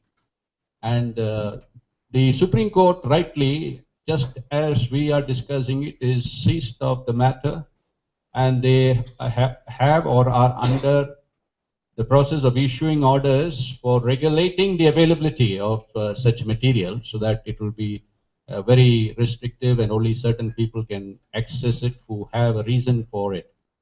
And also the Supreme Court has taken the step yesterday of setting an example by appointing a victim of such an attack in the Supreme Court itself. So since it's getting the attention at the highest level, I think this crime should be completely eliminated as soon as possible, and all of us, all society should join together to sensitize, conscientize people. And normally this acid attack is done by people who either had or is enamored of the particular girl, or had a relationship, or had been spurned. And so this also stems from the basic attitude of men that it is a kind of their inborn right to sort of prey upon a particular individual. And so deterrent punishments in this matter would help in preventing it spreading. This needs to end at the earliest, like all other crimes against women. The other issue about lengthy sentences, I think that the justice would. Would you mind if I quickly add one thing before? I'm not going to respond to that one, but when I talked about access to materials for burning, I was reminded, which is actually a very true fact, that the U.S. has one of the highest gun rates in relationship to domestic violence, because those are more easily accessible. So while the tools and mechanisms are different, right, they are still being used within that. So thank you for the reminder, because that is very true, because of the access. About increasing the penalty for the offences, it's really the lawmakers' domain. And I have my doubts whether, when this man who thinks that she belongs to him, she is not a person with an autonomy, throwing the acid, I don't know if he's really thinking of the 60 years punishment that he will get. It's clear aggression, and I do not have much faith in the deterrent aspect of punishment. It's a personal. Punishment could be also made to run concurrently. There have been 2 life sentences to run concurrently imposed against Premananda, who died in the prison without remissions. The judgment itself said 2 life sentences concurrently without remission. So he died in prison. So it can be done. Punishment would also be unique for racial discrimination in the West. They send for people sometimes in the racial sensitization course. We have lots of people with questions. Please start. Yes, Mahalakshmi from the Hindu. I have a question from what Justice Sridevan said on the use of language. I'm absolutely with you, ma'am, when you said we shouldn't call her the victim, and we've had discussions about this, but we really don't have another term for it. What would you suggest? Do you think this is something we should talk about? You can say I mean, you can say why complainant. call her survivor? Why? You can I say mean, complainant. Because, see, one thing we should recognize is her agency. She can decide. She will decide. So it's a complainant rather than the girl victim or the victim girl, which really. Would you like me to? I'm Subramaniam from the Hindu. I have a specific clarification I want to seek. During the this Tarun Tejpal case, the previous the managing editor was making out as though she had an option not to go to the police, or that she had to have the consent of the complainant to go to the police, or that it was for the complainant to go to the police, not to the institution, not to the managing editor then. I want a factual clarification on this. Under the current law, what is the actual situation on going to the police or to report such incidents? Thank you.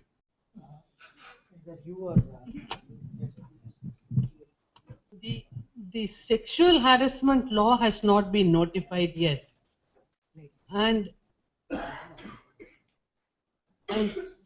even otherwise, a person who wants to file a complaint of a crime may do so.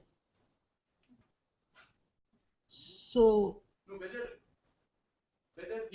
the organization, Tehelka in this case, whether the managing editor needed the consent of the complainant to go to the police. And the other point is, she was talking as if she had an option not to go to the police also. She said she has been in consultation with some women lawyers, feminists, etc. And there was an option available to her not to go to the police. You want to add to that? Yes, please. Follow up on that, because I heard the word agency, and agency is normally very good, but agency is not always for the better. As Amartya Sen has pointed out, agency also in India could lead to a son preference. But that apart, the question here is related to what Gary Subramanian just asked, that if rape has actually taken place, real violence has taken place, do you leave it to agency, or does the law act autonomously? Because this is a question that has been much discussed recently. Some TV commentators saying leave it to her, but others saying it's a cognizable offense and it's a very serious offense and the law must take its independent course. Of course, we know that the victim or complainant has to cooperate with the investigation, otherwise nothing much will come out of it. But what is your feeling on this? I will answer and then Siddhartha will also answer. But whenever an offense occurs, however grievous it might be, there has to be a complaint. So the law does not recognize it on its own. I feel the police can take cognizance of the offense once it gets to know of it. It could be oral, it could be through the TV or other media also. But it is the duty of the police to take cognizance of the offense when any cognizable offense is being made out and brought to its knowledge. So it doesn't need any formal written complaint for the police to set the law in motion, register an FIR and investigate. I'm not asking about the technicality, the substance of agency. You require the... No, when it is a cognizable offense, you don't need the consent of the victim or the prosecutrix or whatever name you call her as. When it is a very serious offense, the victim's consent is not needed to register the FIR.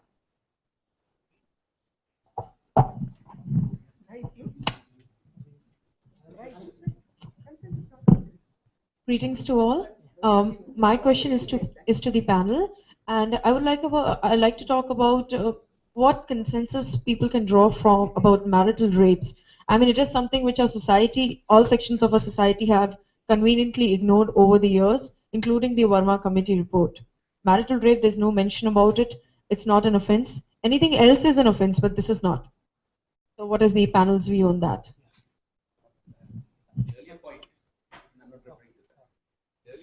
Is the law is very clear that the machinery can be triggered only with a complaint. And this is one of the rarest of rare cases in the history of jurisprudence where the Goa police, for whatever reasons, have taken cognizance and they have proceeded circumspectly, stage by stage, without a specific complaint by the person affected or persons who are in knowledge of the crime. The Indian jurisprudence, or for that matter jurisprudence anywhere, cannot be set in motion. I'm sorry, I think I beg to differ. Even for murder, there has to be a specific. The complaint is registered by the police suo motu too. You can do it by your. The inspector himself can become the complainant. There are in the social offences there's so much, but when it is a specific individual related crime, Every crime is against the state. No. Every cognizable offense is said to be against the state. The case of gambling is different from the case of rape. So here in the case of gambling, suo motu the police has to take cognizance of it. So it's a different scenario altogether. To disagree. But this is quite disturbing in the sense that no, a lawyer, a judge, and a police officer are disagreeing on something very, very important. The judge is in agreement with the police officer. There has to be a complaint. In fact, I think recently there was criticism about the police not registering an FIR even when there was a complaint, and there was a case where the police allegedly asked for a bribe to register it. So when the complaint is given, the police has to, and the complaint it need not be in a particular form. There I agree, but it has to be brought to the notice of the That is the practice from the There is US a resource recent person judgment of in the the US. Supreme Court, finding a bench which says when an offence is disclosed, while it's cognizable offence, the police have to file an FIR. It's disclosed to them. Disclosed to them. Then they have no choice. No, disclosed by any information. Yes, any information. I'm talking. Complaint. No, I'm not. But it has to be brought to their knowledge because earlier there was a judgment. See, what happens is when the police refuses to. Sometimes the police refuses to register an FIR. Then advocates file a petition to the High Court, and the court then directs the police to register the FIR and proceed with the case. And thereafter, there was another judgment by the Supreme Court which said the Criminal Procedure Code has other provisions which should be followed, and you don't come to the High Court immediately. Now, the Supreme Court has said no, the police shall register the complaint. So, if they do not do it, then definitely they can invoke 220. So once it is disclosed to them, they have a duty to register. It's knowledge. Disclosure is knowledge. Is it disclosure? Dr. Philip, you mentioned 30 types of violence against women. Did it include marital rape? Yes, it does. So what is? Not recognized in India. She has a specific question. That we did not raise the issue of marital rape, violence within the family by the spouse. So it could be brought under the domestic violence. When there is an order of judicial separation or after divorce, then you can call it as rape, but otherwise I don't think it could be a bad rape. When there is an order of judicial separation and he trusts himself on her, then that becomes rape. The Verma Committee's recommendation has not been accepted with regard to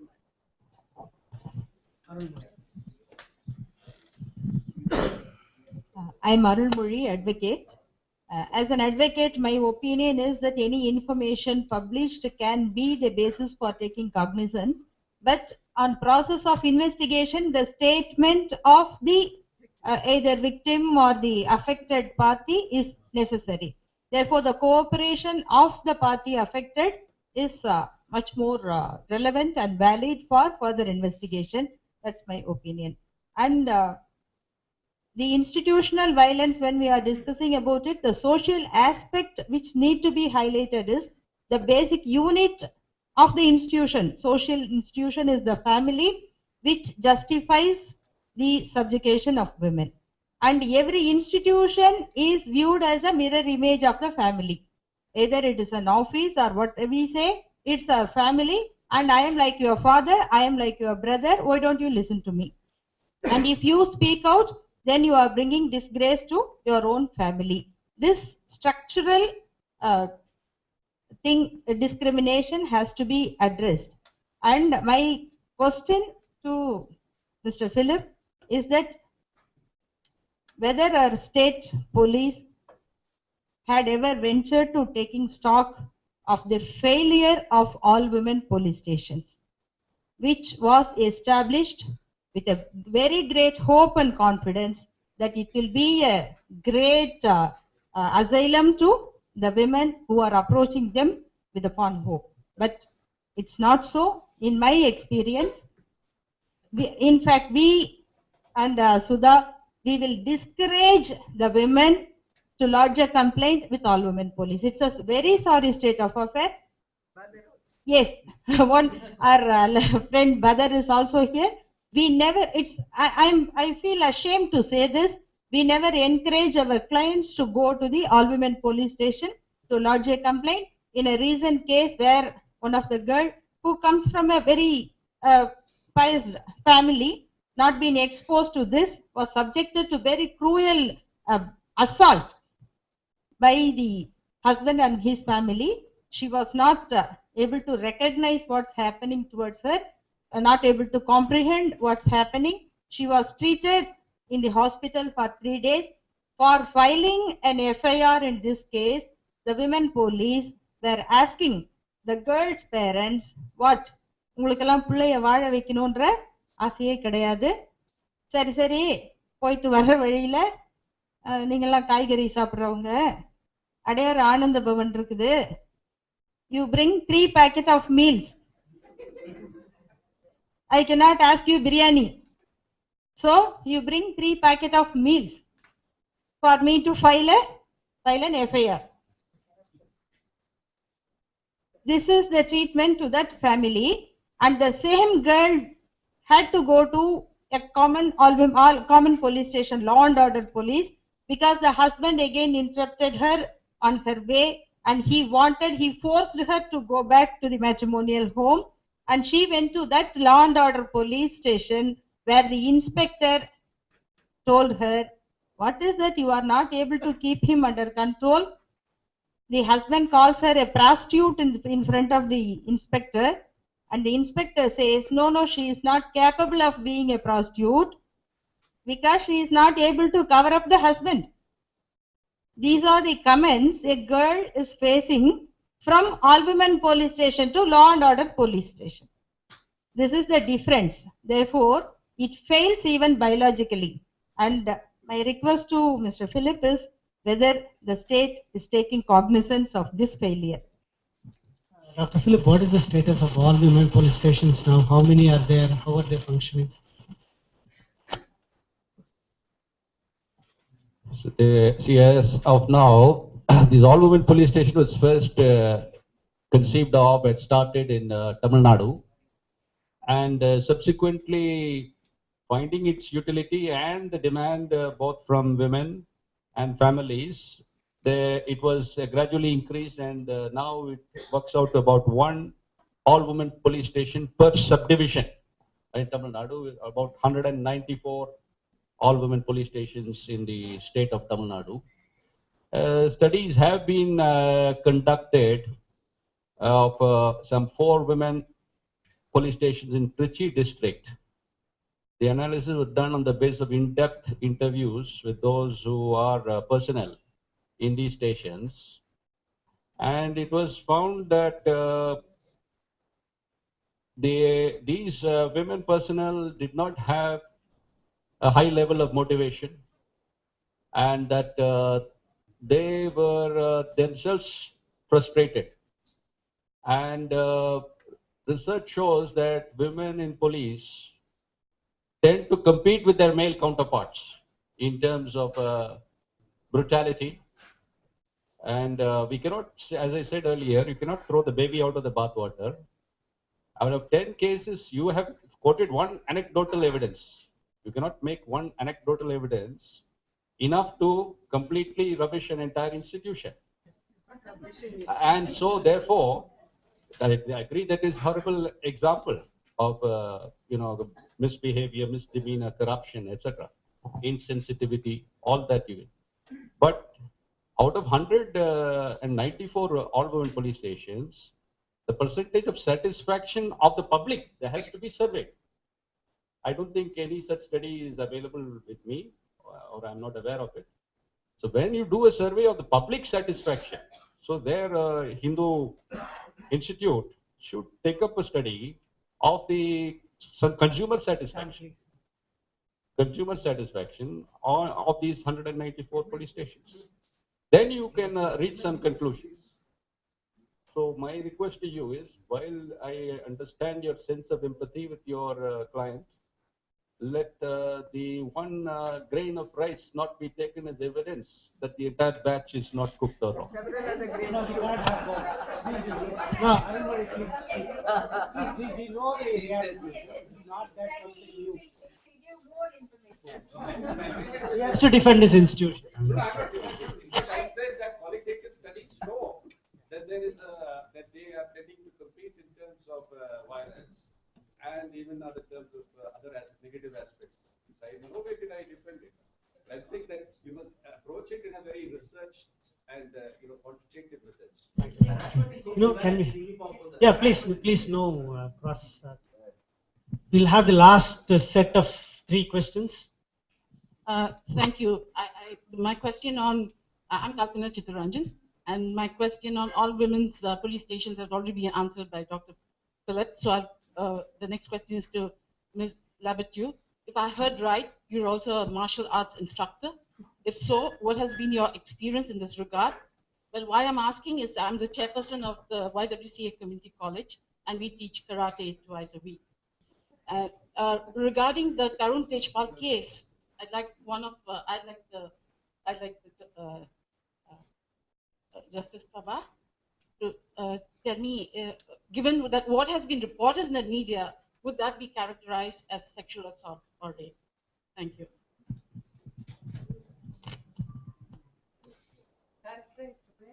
Whether it's rape, sexual harassment, whether it can be defined as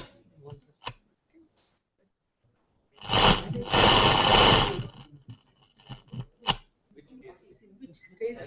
Tarun Tejpal as reported in media. I won't comment on the case.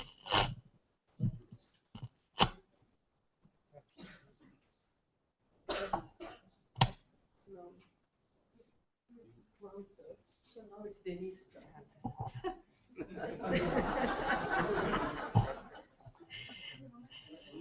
So I get to comment on this, on the self-defense, which is far easier than some of the other questions. I am and have been since the beginning of my work a self-defense instructor, and the model that I was trained in and continue to use is not a specific martial arts model, but is an empowerment-based women's focused model. So it's a combination of not only multiple martial arts techniques, but also assertiveness training, skills development, awareness of environment, and it's intended specifically to be designed to work with women of multiple abilities and adaptable. So I'm happy to talk more personally.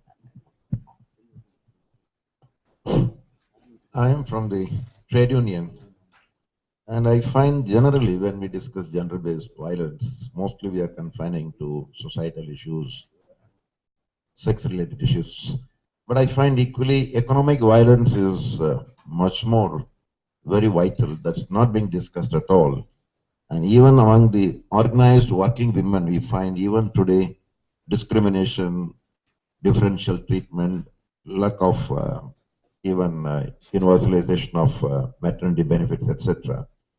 And all the more increasingly we are finding in India that among the unorganized women, the exploitation is so much.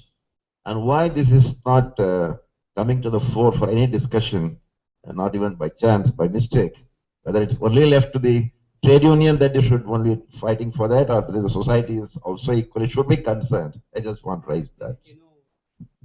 The complaint has been that we have not actually covered even all the issues concerning gender-based violence. So we can endlessly expand issues, but I think the Hindu Center can think of it for another panel discussion. Something more directly relevant to today's panel discussion.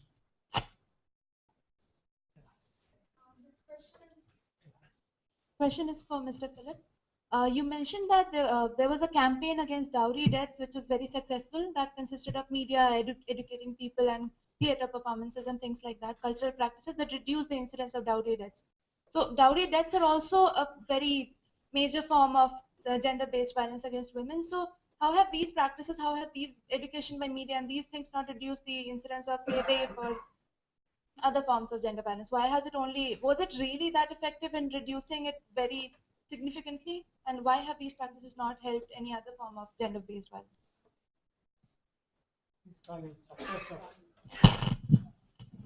He's questioning the success. Are you?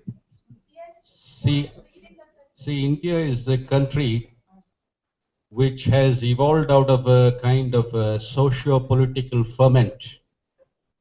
So if we adopt a multi-pronged, not just using media, multi-pronged strategy, for example, you know, the family planning strategy has had its impact. So as a social entrepreneur myself, and having conceived several ideas which I have implemented in the field, and seen a significant change, though I wouldn't say it is drastic, dramatic, or revolutionary. For example, I said that how do I empower ordinary people to partner with the police? I just survived the assassination of Rajiv Gandhi with 100 steel splinters still in my body, and I said, how do I empower ordinary people to partner with the police? How do I empower them not to fear the police? Because that is disempowering for people, dysfunctional for police. And so this concept of FOP was born, a simple, small idea. And then in a single speech, I sold it to the current chief minister in the very first chief minister's conference, and got it adopted against massive internal resistance, and has sustained it over the last 20 years to this day. And that has led to large numbers of young children. When I addressed last week, I was addressing 50,000 in a webinar from Vellore Institute of Technology. I asked, how many of you fear the police? Very few raised their hands. So any campaign which is taken up by all agencies concerned, not just the state agencies, but NGOs, students, you don't just do a knee-jerk reaction of student movement like in Delhi after the Nirbhaya incident. If that Nirbhaya was a penniless, child in some remote village, there would have been no such reaction. So we need to really identify with the real, victim, not just because we have a sense of empathy that that person belongs to a certain social class to which we also. So when we have this kind of a national focus and vision, the media is so powerful, right? Currently, they're engaged only in negative campaigns, I'm sorry to say. If positive stories are generated over a mass, like a blitzkrieg, in all agencies, you will have social transformation happening, even with regard to elimination of gender violence against women. Please, no supplement. Please. We have time for just one last question. Can be the first last and second last will be Badal. First of all, thanks to Hindu Center and Dios Consulate for today. It's a wonderful opportunity and good to see so many voices here. I don't have any specific question, maybe because I worked with gender for a long time and Sudha is an old friend if she still remembers me. And I just have some thoughts I'd like to very quickly share. One is, I don't know whether we can interchangeably use the terms gender-based violence and violence against women. Give me half a second to explain this. I used to work at the Danish embassy, and we have organized the gender sensitization workshop across the country in many different places. At least in a few of them, one or two men, with due respects to all men here, one or two men will get up and say, if you say gender, it is men and women.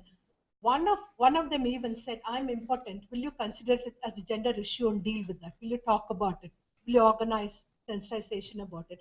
This kind of what I would say, not logical discussions can come if we interuse the word gender-based violence as well as violence against women. To me, violence against women is a very specific, in today's India, very urgently attention needed kind of an area. I think, therefore, I'm just thinking that maybe the word should be more clearly used. I mean, that's my humble suggestion. And the second one, I'm glad this was mentioned. Violence against senior women, it's not only the kind of thing that she mentioned, killing the elder women and all that. I think if you're above 50 and if you're working in an office, you get double whammy. You're mocked at many times because you're a woman. I have faced this myself. Also because you're of a certain age. I think this is something that we need to focus increasingly on. This is also a kind of a violence. And then I'm so, shall I say I'm so worried in the sense 30 years, 20 years, we all have been looking at these issues, talking and all that, and nothing seems to go away. I think in today's India, the market forces are playing a role in creating this kind of a violence. You can't have $1 billion beauty industry, $1 billion wedding industry, and then magazines writing about it, what fashion, blah, blah, blah, blah, and then expect women not to face violence, because those industries project women in a particular way. Women are expected to be this and this and this, and then on the other hand, you are opening opportunities for women. They can be themselves, they can express themselves, they can compete in the public space. The two images clash, I think. I think this also creates a certain amount of threat, a certain amount of reaction. I think that needs to be looked into. Yeah, thank you. I think this is all I wanted to say. Thank you. So this is a general comment. So I'll ask Badar Said to ask the last question. Thank you. It's not a question. It's just a request to the US consulate whether they would bring back Dr. Dennis Labatue so that we could have a session of the self-defense that she talked about and empowering women. We might have karate classes, we might have all these martial arts, but we would love to know what exactly she does in the US. I think it's very necessary to have a session so that we could train a few women and they could be trainers for for the local women like us here. Thank you. Whether or not the U.S. consulate brings me back, I'm happy to talk to you about that, because we actually do have a good train the trainer program, and I can certainly find ways to at least get you some of that information. Thank you, everybody. We have had a very intense session for the last 2 hours, but also in a sense it is very depressing because last 25-30 years I have been in many discussion programs, seen the same kind of responses. The problems simply don't seem to go away. On the one side is the knee-jerk reaction. We want stronger and stronger laws, but you see it from the side of the advocates, the judges, and the police. They seem to think that there are enough laws already. It's a question of how to implement them and how to get the results. But I'm sure that this kind of discussions sensitize us, make us alert to the issues, and I think we'll carry this message with us. I'll now ask Vasundhara to propose a vote of thanks on behalf of the Hindu Center.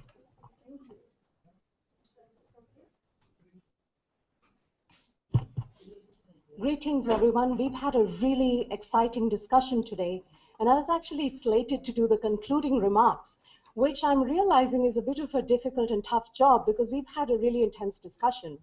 So what I thought I would do instead is basically just point out a couple of things that I think are issues, not just in terms of research, but also in terms of agenda setting that we can move forward with.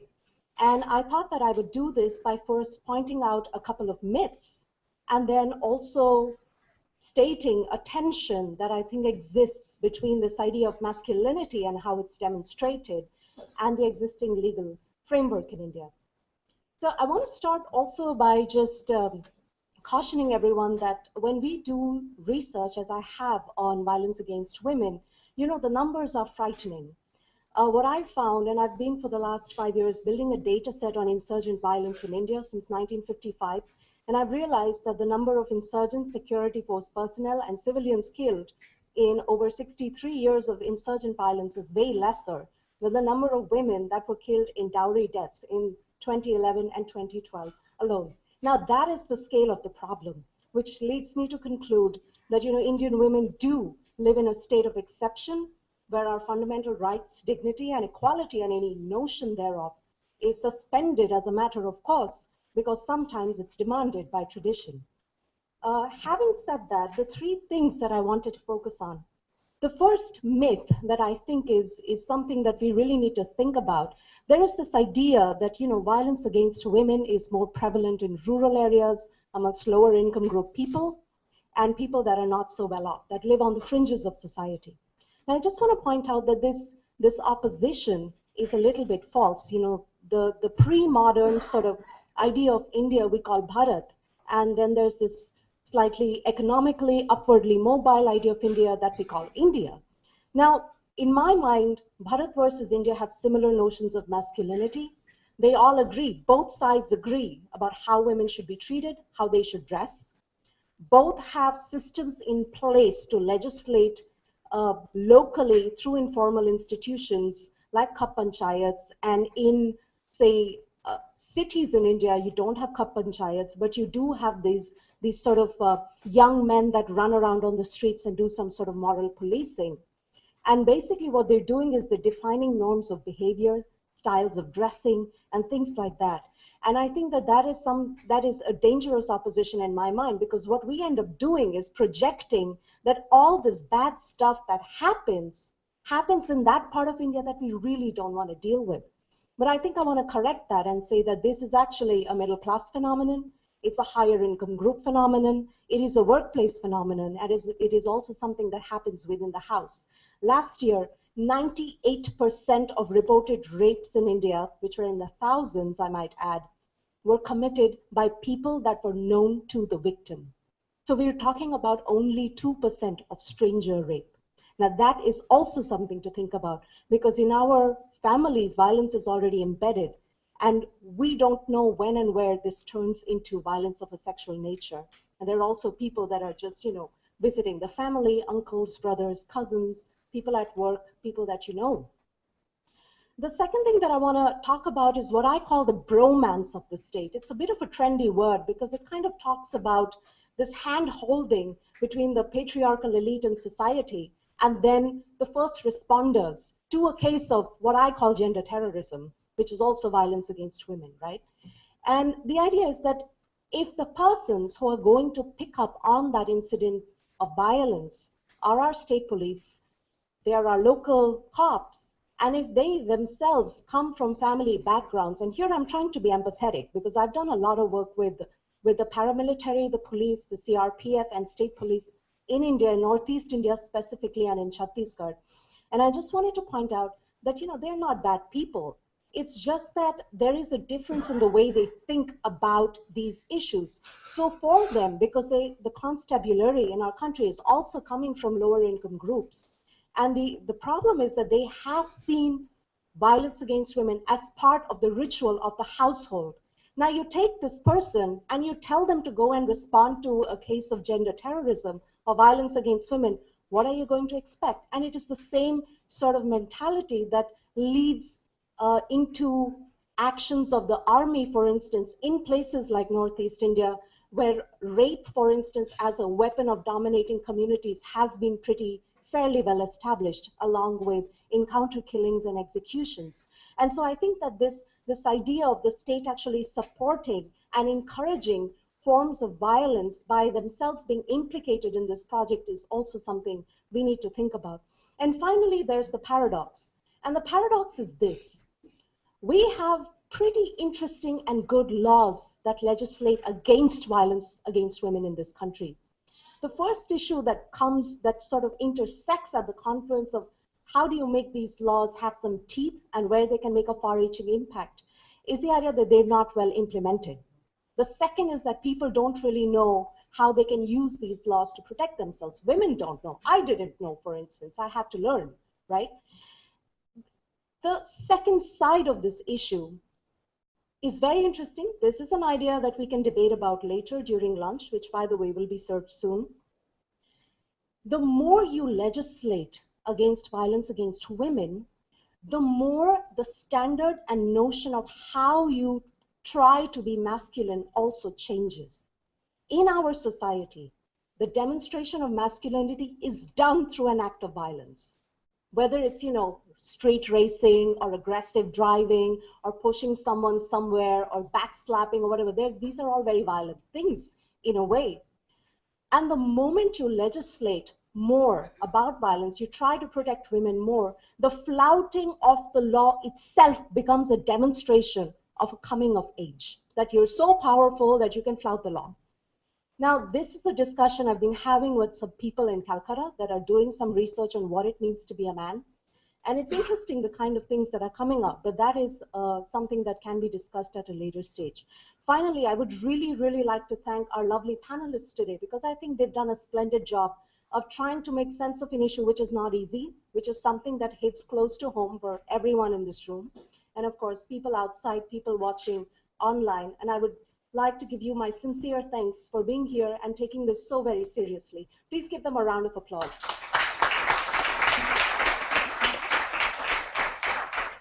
And finally, I would like to thank people from the US consulate here that have proposed this idea and put this together. And we must give a special thanks to the entire team here that also got Denise Liberto here. And I hope we see more of such interactions in the future. And last but not the least, I'd like to thank my amazing colleagues at the Hindu Center that have really, really done a fantastic job of pushing together research and issues that are of deep importance in this country today. Thank you very much. And there's lunch. We've earned